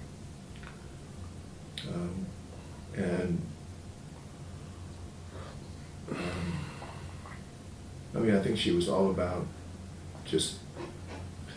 she is all about, I think, just, doing away with injustice. Not in the big way, but in her personal life, in a quiet way. So, I don't know. I mean, what is the poem? Every now and then a son and daughter hears it, and every now and then a son and daughter gets away. Perhaps a small part of it will die if I'm not there feeding it anymore. I don't know how some people get away, others don't. I think studying anthropology, especially in that's what helps me understand a lot about implicit bias. I've done a lot of work on that in the last couple of years, understanding it. We made a film. I was on a committee that made a video that's now shown in the courts in North Carolina. It's that wasn't unique. There was one that was already being used out of Washington State, and we decided to make one that was more recognizable to North Carolina jurors. And it's, it gets into how implicit bias comes into play. Of course, I mean, growing up, no one had to say to me, black people are scary. They just demonstrated that, and you absorbed that, and it was just part of your take on the world. But you questioned it, and a lot of people don't or didn't. Yeah. And that's an interesting difference. Still, I mean, look at now, we're seem to be going almost backwards in some of this stuff. I mean, mind-boggling. But so, in other words, but when you, to make a living all those years when you were a private investigator, there was money from the Mark Rabels or whoever. They paid you to do this work. Well, the state pays me. The state pays you. Yeah, I was always appointed by the court as an expert in mitigation, for instance. This is all around the country in different jurisdictions. There are very few people who do mitigation work, or who do fact investigative work for that matter, that are bilingual. So, I was able to get appointed in lots of different federal and state jurisdictions around the country. So you worked all over the country. Yeah. And that's how you've been able to put food on the table as an expert. Yeah. Can you talk about your, and this is, I'm jumping all over the place, but in terms of your family, do you have kids? Yeah, oh yeah. My wife's name is Beckett. Royce Beckett is a voice actor. She's a trained actor, and she has she runs her own sound studio over in Raleigh. Has done, over the years, she went from stage work to film, and then now just does voice work. We have a son together who's 20, who's studying film, actually, up in Cullowhee at Western Carolina. He's in their BFA program. I have 2 children from another marriage that are grown, and one lives in New York and one lives in DC. Yeah. So, but yeah, I was able to support myself and my family, doing my work. When my son, my youngest, Spencer, was, I guess when he was maybe 12, yeah, he suddenly became aware of how dangerous it was to work in El Salvador. And he said, yeah, I just don't want you to do that anymore, please, So I stopped working there, and I went to work for the Indigent Defense Services, where I work now, for the Office of the Capitol Defender in Raleigh, in Durham. And that's doing the same work. It's just I'm no longer I no longer get appointed by the court. I just work with the attorneys that take on the capital cases in our office. And how long have you been at that office? 2015, so 8 years. Well, 8 and a bit. so now you're wrapping up that work as you're retiring at the Yeah. end very shortly. Yeah, I am, in August. What does that feel like? I should ask myself, but what does that feel like? Well, it's mixed. I'm leaving some cases that I would rather not leave. I had planned to stay until the end of this year, but I can't do it. You know, I'm glad to be ending it. And as I said, I don't know if we were on tape at that point, but I was talking to you about, I'm going to be working on cases that are called the Second Look Project. They have different names in different places, but this is guys who have gotten into prison when they were in their late teens, early 20s, and now have a second chance if they've gotten, you know, long sentences behind murders or what have you, of if they're able to demonstrate, you know, that they have rehabilitated, and part of that work is to show what they've done since they've been in prison, but also to show the circumstances of what they were facing at the time of the crime, you know. So it's mitigation work, but no one's going to death row. The worst that can happen is the person's going to have to serve their full sentence. But there's a lot of success in getting these guys out early, which is great. Oh, really? Yeah. Yeah. So you're not retiring, doesn't sound like. Well, yeah, I am. So much for retirement. No, I mean, this will not be a big hour commitment every week, maybe 10 hours a week, maybe less. I hate to think what a big commitment for you is, like 50 hours a week? Yeah, well, yeah, there's been times when I've worked long hours on different cases, but, so, yeah, no, I mean, you know, I took up beekeeping 4 years ago, and so I hope that a big part of my retirement is going to be adding to my apiary. Do you find that a Zen activity? Bees, oh man, it's a real mistake to get me started on the topic of bees. I start talking about bees and I notice people's eyes kind of glazing over, you know, and I go, okay, it's time to stop. Bees are the most amazing creatures in the world. And beekeeping is a huge learning curve, you know, of which I'm still climbing, because I make stupid rookie errors all the time. But You have them in the backyard. Do you live at Chapel Hill? Is that right? Oh, Carborough, technically. Close enough. Close enough.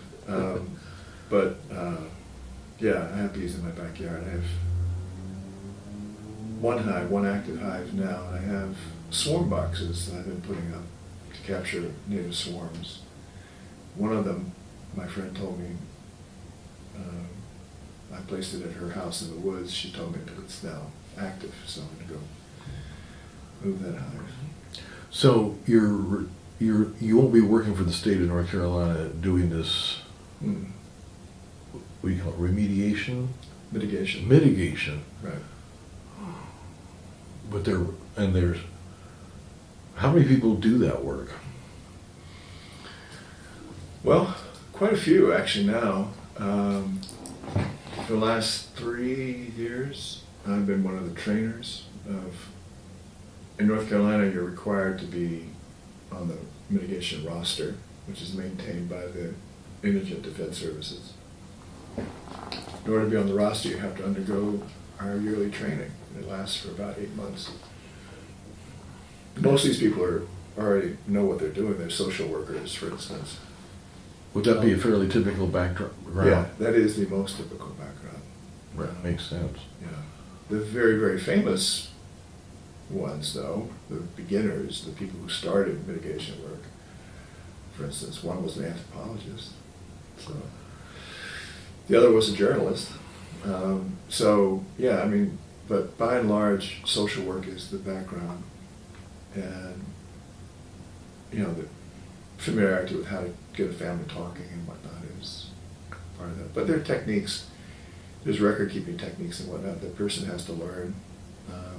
And so every year we'd have 10 or 12, and that's been for the last 3, so there's about 30 or so new people.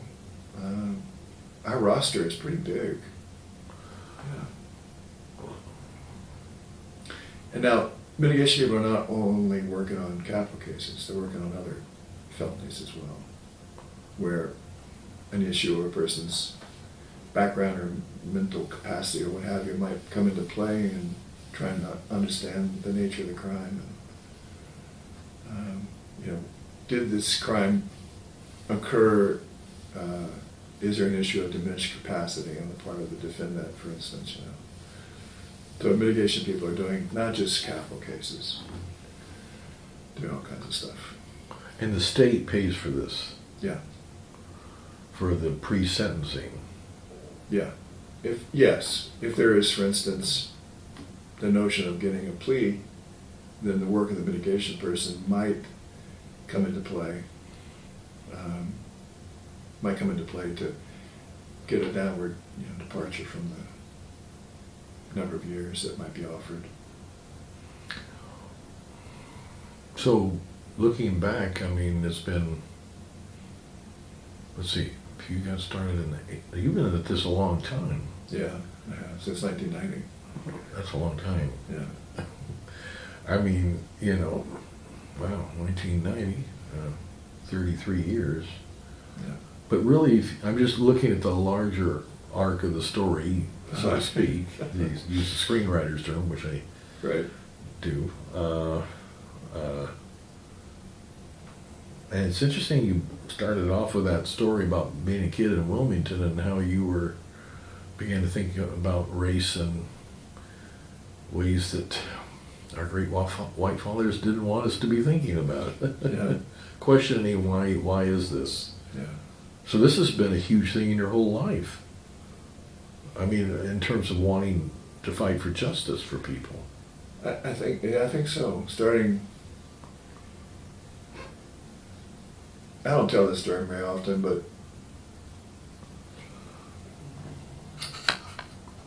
when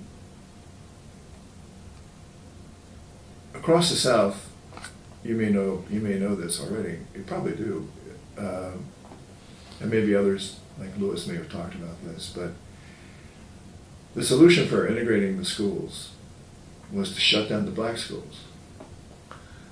In Wilmington, that was Williston High, and Williston, like other black high schools, was the center of the black community. I mean, it was the heartbeat, You can still, I actually saw one not that long ago, maybe 5 years ago. You could still see people had license plates on the front of their car that says Williston alumni. Because that was going to be, the main achievement would be to go through high school, and there's not much open to you as a black kid after that. And so it was a huge source of pride. And they always had the best marching band in the Isaiah Festival. And I can remember being really young and anticipating that, because they always came last, of course. The Williston Marching Band was insanely great. And I don't know, maybe it's just, that allowed me to, maybe suspend all the crap that had been hammered in my head. But Wilmington had, in 1970, there was a huge protest at the high school, New Hanover High, which was the only high school that all the black kids had been bussed out of Williston. They wanted to bring their trophies, their sports trophies, over from Williston and display them in Brogden Hall at New Hanover High, right? And the school said no. And this happened all over the South, apparently. I mean, I wasn't aware of it until later, that this was actually happening everywhere. So that began this unrest. And that was an eye-opener for me. Huge, because it was just a simple question that was, well, that's just not fair, you know? I mean, that's how, there was no analysis, no understanding of the broader understanding of racism or institutionalized racism. None of that. It was just, that's just not fair. It's their trophies, they should have them, you know? Then fast forward, there was a demand in 1971, I believe, I got my years right, for there to be a Black history curriculum at the high school. And they said no, of course. And that's when the school struck. I went to school, and the school was surrounded by the National Guard, right? And I had a paper route. I threw paper. My teenage years in high school were pretty boring in some ways. I mean, I woke up at 5, I rode downtown on my bike, I threw newspapers, I came home, I went to school, I played tennis on the tennis team. That was my life, you know. But then this demand for Black history, again, it was like, well, that's just not fair. But then, you probably know the story of the high school students set up their own curriculum at a church on 6th Street in Wilmington. And that was on my paper route. So on a Saturday, I went by there, you know, because I was collecting. Saturday afternoons, you would go and collect for the week before, right? And that's when I always discovered I had lots of friends, because I had cash, and everybody wanted to go to the drugstore and get Cokes. Anyway, I went by the school, I mean by the church, and there was a group at that time called the Rights of White People, ROWP, and they were shooting into the school, into the church, and they shot into the church when I was there. Yeah, and I got out of there, of course. I mean, I was what, 15 maybe? 16, 15? I don't think I could drive. Yeah, so that's bound to have an effect on you, you know, when you're a kid. Wrestling with that, trying to understand it. I mean, could I talk to my folks about that? No. My father? No. My mother?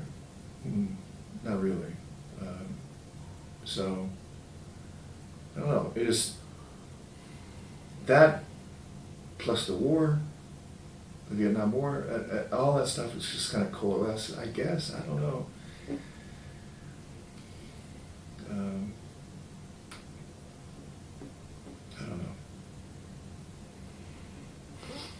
Every now and then a son and daughter hears it. Every now and then a son and daughter gets away. I don't know. I don't know how to explain it. Wow, what a story. So they were shooting from, where were they, in cars or something? No, in a building across the street. In daylight? Yeah. And nothing ever happened? No, and I've told this story to other folks. I told it to adults when it happened, and they said, I don't believe that. You know, I said, well, I believe it. Yeah. Yeah. They were shooting with rifles? Or shotguns, or? I don't know what it was. I just remember being really scared, and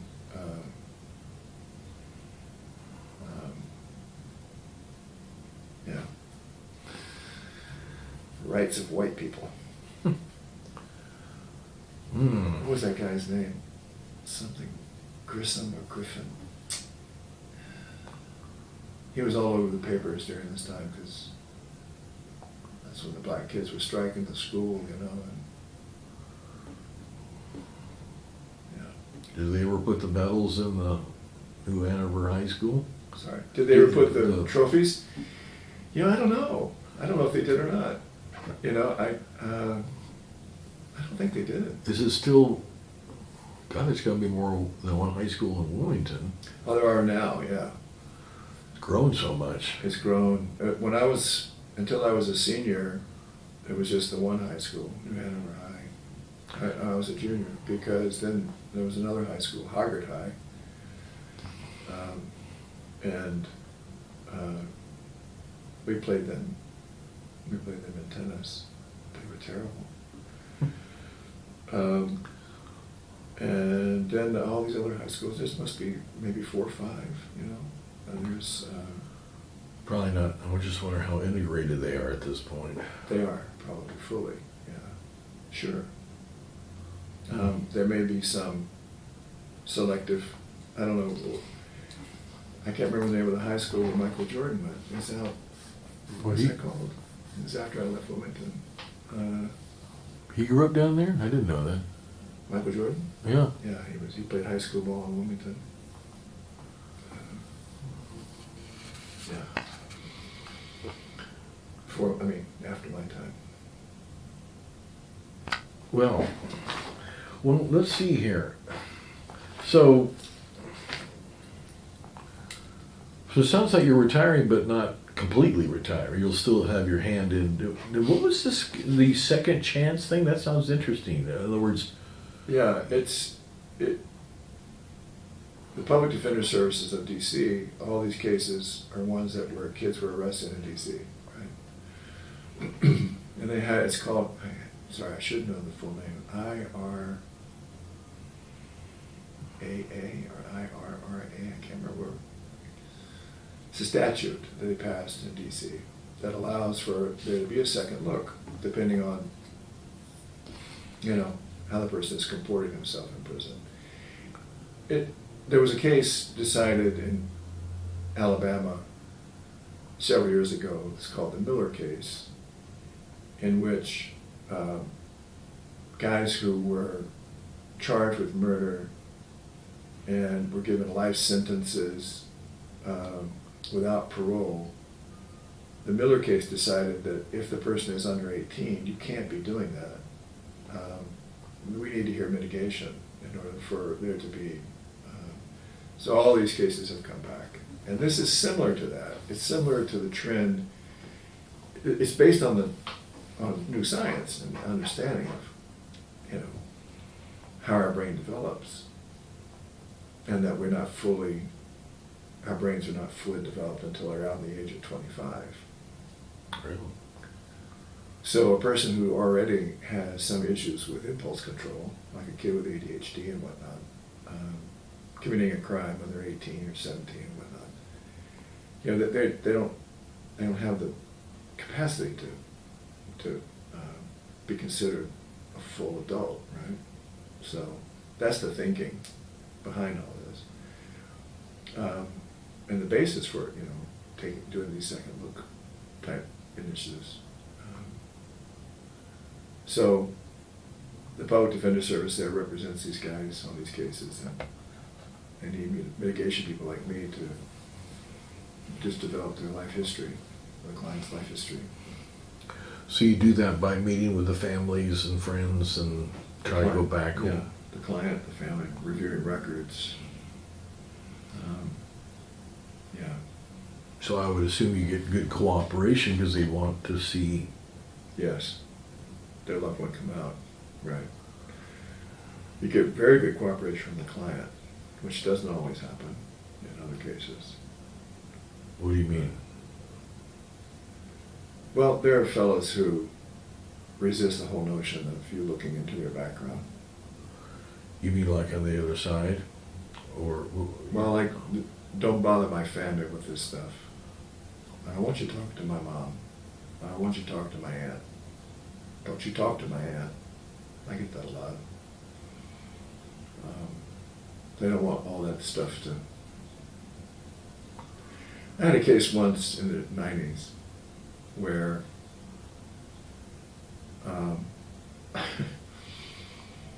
I can't describe how I began to suspect this, but I began to suspect that my client was the father of his own brother.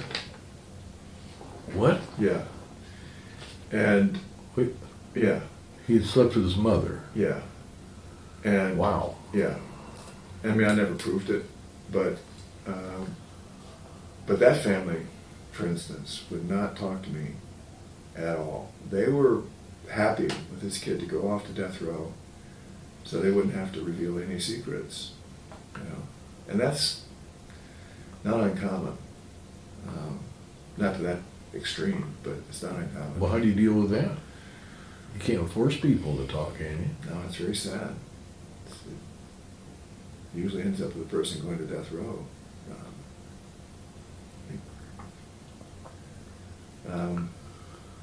Someone's not going to come and plead for their life.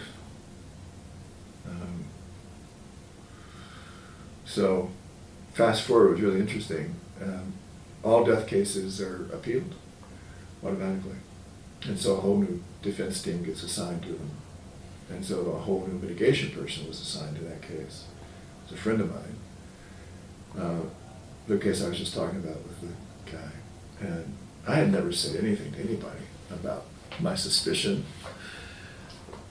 that my client might have been his father or his brother. I knew there was some weird stuff in the family that was demonstrable, but anyway, 8 years later, the other mitigation person, Sarah, she was talking to me about the case. She said, "You're going to think this is crazy."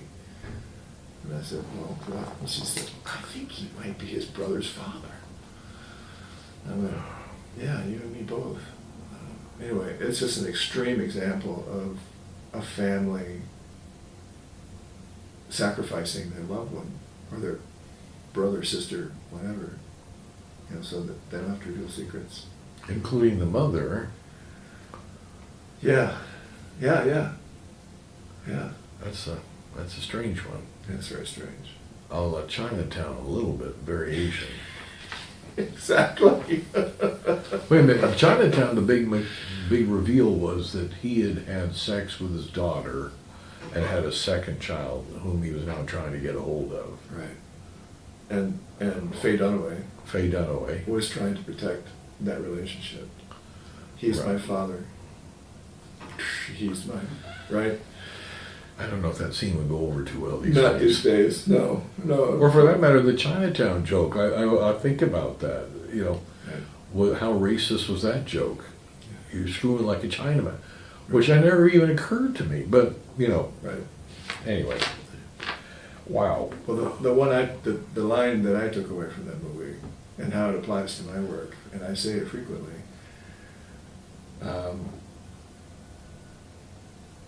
Robeson County, Lumberton.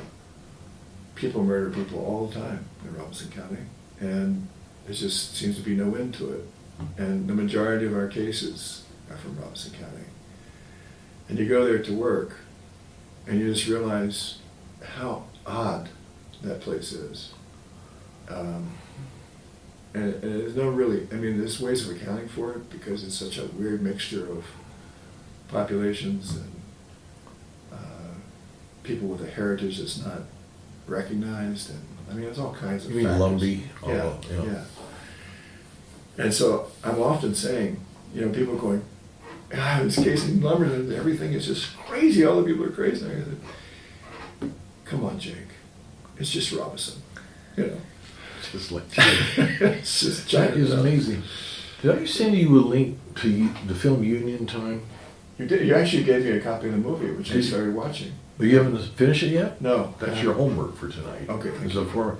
But that's all Robeson County. That's why it blows my mind you say this. 'Cause I spent years making that film. I shot that thing for 7 years. I was going down to Robeson County and all over that area, Fayetteville, and those strange towns, and I got lost one night at Sunday night leaving a weird town called Lumber Bridge where there's a poultry plant. They were Union was trying to take Mount Air poultry on. Right. Spent 2 hours driving around the middle of nowhere. I still don't know where I was that night. It was kind of weird. Yeah. The GPS was acting wonky, and Yeah. that's amazing. Yeah, Robinson is a strange place. I mean, that's not to say that the entire population, there's something wrong with them, but I mean, there's so much murder there. And it's usually interfamilial, you know. Right. Is that inter or intra? Intra. Probably intra. Intra-familial.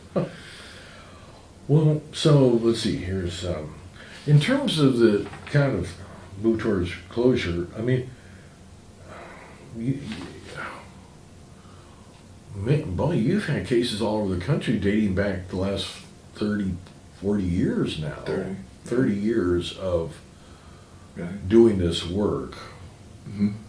Well, how have, in other words, so this is like a mission type job. It's way more than working, whatever, usual deal. I mean, working at teaching's a bit of a mission. Sure. It is. Or doing this stuff is definitely. Doing union time about killed me. Right. Yeah. And we couldn't get any money for it. Yeah. My wife and I, we were worried about being sued by Smithfield for years because you know that feeling. Sure. I mean, driving around there was kind of weird. I got used to it, but I was operating by myself, like I'm doing right now. Right. And I was very worried about being sued by Smithfield since they sued the union. Yeah. And they have a bunch of attorneys, and nobody's ever snitched on me Right. within the union people to tell them that I was doing this film all this time. Yeah. But you're somewhat protected. I mean, it's journalism, you know, so.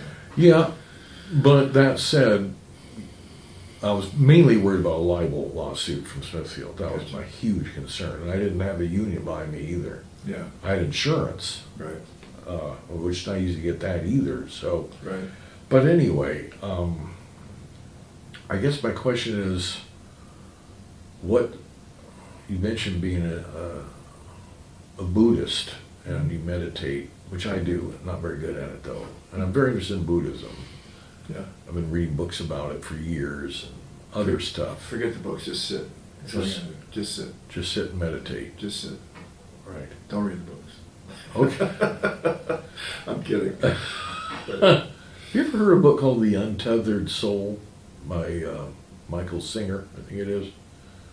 I find this very interesting. It's not a Buddhist book, but it's a very interesting book about I don't think I know that. coming to terms with your ego and the Huh. devil, all that stuff in your... Tell me the title again. Yeah, Untethered The Soul. Untethered Soul. Okay. Worth a look. Yeah. Now that I'm retired, I have nothing to do but read, right? Besides save people. Yeah. But so, in other words, how have you, in other words, this as a very important mission that you've done to try to help people all these years, what keeps your faith going?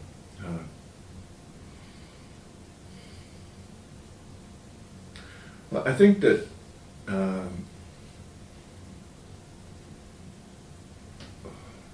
don't have to let that sit for a minute, but in my head, but yeah, I mean, a lot of the drive is just being against the death penalty. The death penalty world is nuts. If within this box is the world of the death penalty, including the prosecution and the defense, and it's all insane.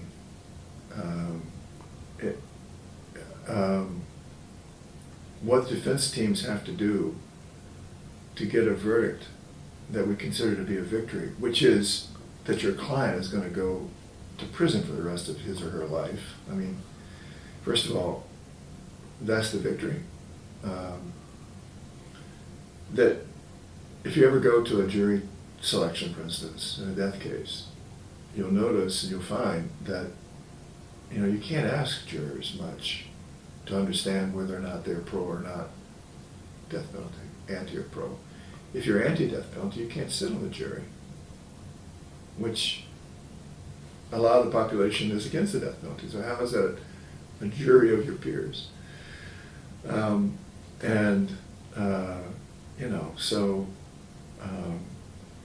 just the very wording, if you pay close attention to the way the law is worded, for instance, about how a jury makes a decision about the death penalty. Anyway, everything in that box is nuts. It's crazy. And anyone who gets involved in it kind of goes nuts, I think. And research now, Rabel, for instance, is on top of a lot of this, is how it spreads out. There's a horrible event, someone is murdered, families are affected, and then first responders are affected, police are affected, the defense team is all affected by what they have to go through and look at and witness and talk about. And then the jurors come, and they're traumatized by the evidence that they have to see. And it just spreads, you know, out into the, if there weren't a death penalty, it would be different. If it was recognized that people commit crimes like that, not because they choose to, but because they're X, whatever X is, schizophrenic, intellectually disabled, what have you, right? That's where the struggle is, and that's where the cause is. The cause is not about defending people, it's more about getting rid of the death penalty by educating people within the context of a trial just how nuts it is and how our attention should be towards helping these folks at an early age when it's identified, you know, that they've got a bolt loose or something's wrong, or, you know, anyway. So at some point along the line, I guess, I don't know, systemic social change got replaced in me by helping one guy at a time, you know?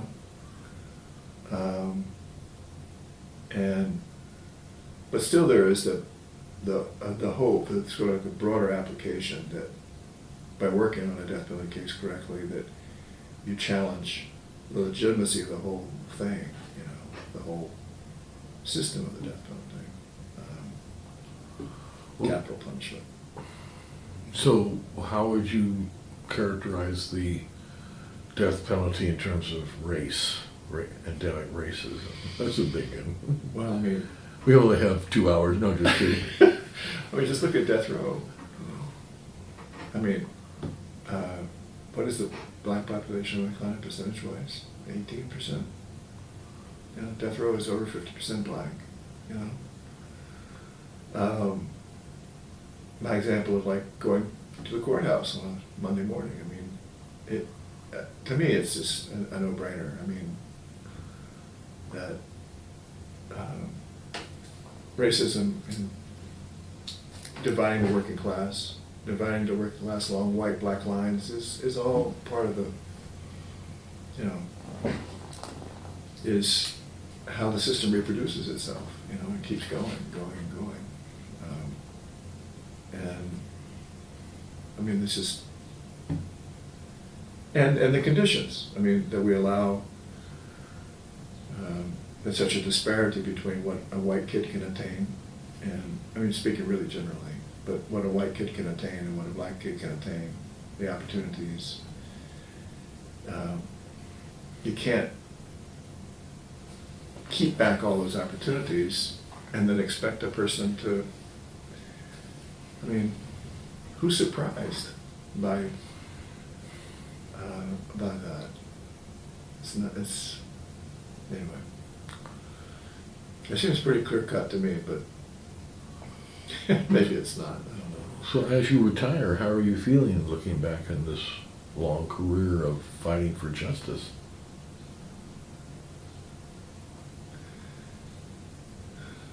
Well, I think I've done some good.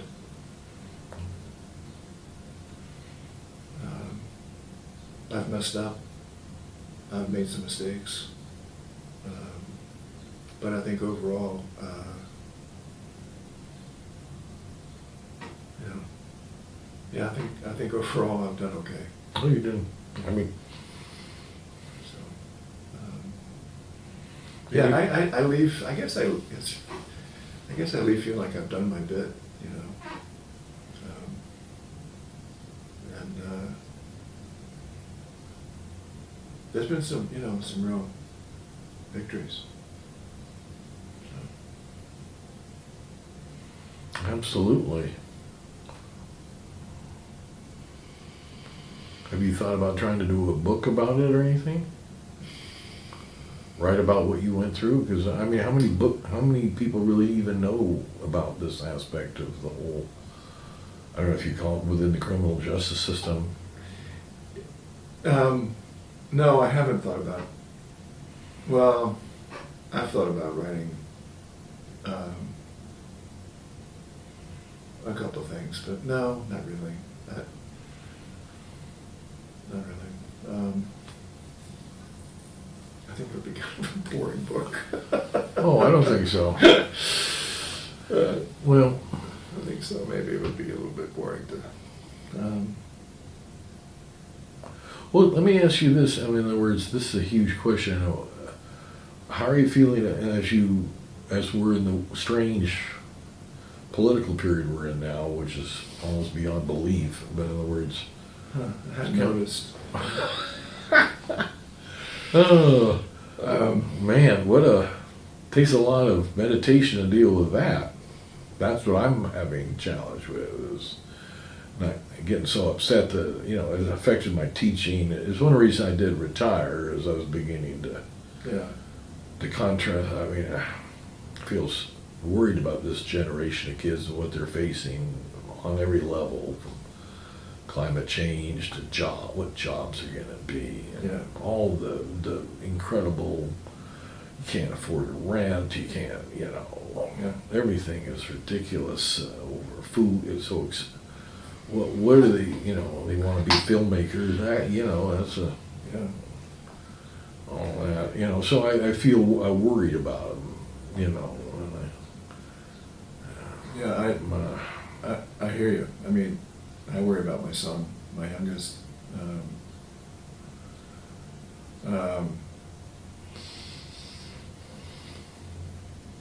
No,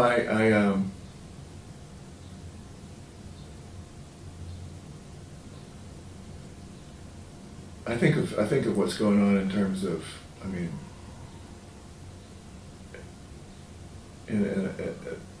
in terms of a dialectic between what's emerging and what's dying. Right? And I have this debate a lot with folks. I see a lot of positive things happening, especially during the pandemic around the Black Lives Matter movement, and people on the streets, people, really clever, young, dedicated young people that are, you know, out there doing the right thing. And I see that as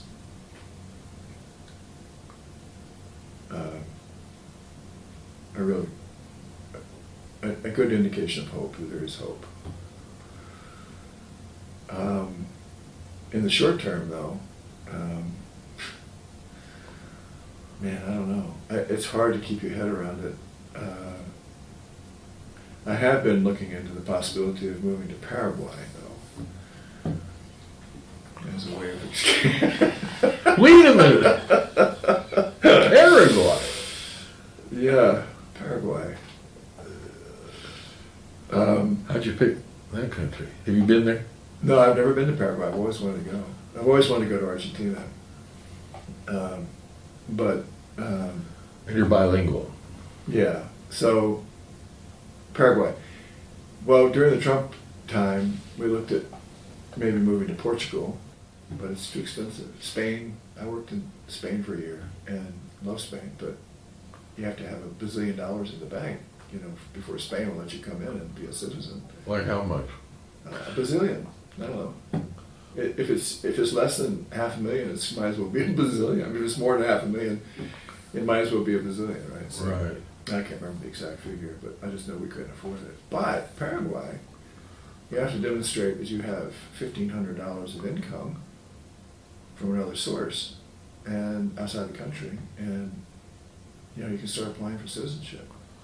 $1,500 a month? Yeah. Yeah. So you can do that on your Social Security, you know. So. Oh, definitely. You but- can move to Para. Is it landlocked? No, it has a coast. Yeah, the Atlantic coast. Sounds Paraguay. Well, do How, do they have a democracy? Well, they do. It's a very progressive. Really? Yeah, 95% of their energy is from green sources. Marijuana is legal in the entire country. Not that that's of interest, but it's an indicator, right? Of Well, it shows social progress. show some progress. And healthcare is free. I mean, it's just, socialist without the socialist. Or is that, are people going there? I don't know. Looks like these trip lined up here. I might go just to see it. My wife is not interested in going. It's like a 19-hour plane ride, It's a long Way way. down there at the bottom of, Yeah, it's right above Argentina, right below Brazil, right above Argentina. wow. Hmm. You're getting down to like Tierra del Fuego area, It's way down south. But I might go just for fun. Sounds interesting. Well, so you have optimism in terms of the BLM. I do. I mean, I fear in the short term. I mean, the main cause of fear is just these continuous shootings, and what does that indicate? I mean, but even Trumpism, in a way. The statistic that I find really interesting, and I can't remember what the number is, but it's all these people that were going to vote for Bernie Sanders, then voted for Trump. You go, well, that makes no sense. But in a way, it kind of does. If what you're looking for is something that is a complete paradigm change, and if you are a person who has been considered to be backward and what have you, and you live in the rural area of Kentucky or something like that, and you sense that there could be a change. I don't know. I mean, I'm very interested in knowing. I'd like to be able to talk to somebody that was going to vote for Bernie and then decided to vote for Trump. I think that would be really telling. Well, But I don't know what's going to. I mean, it just seems information seems to come quicker, and things seem to change quicker, and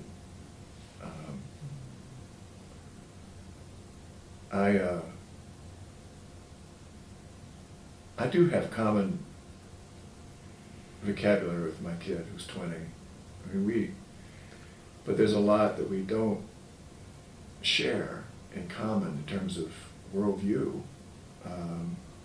I mean, I know that he's always going to do the right thing, and I know that we've had enough of influence on him. I feel like that he really gets his hackles up around any injustice, and so I go, we've done that much,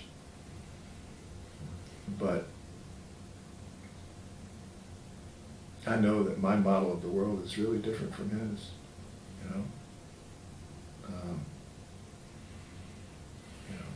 my understanding of how things work is really different from the way he understands how things work.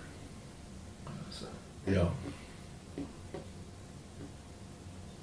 and I just don't know. I do know that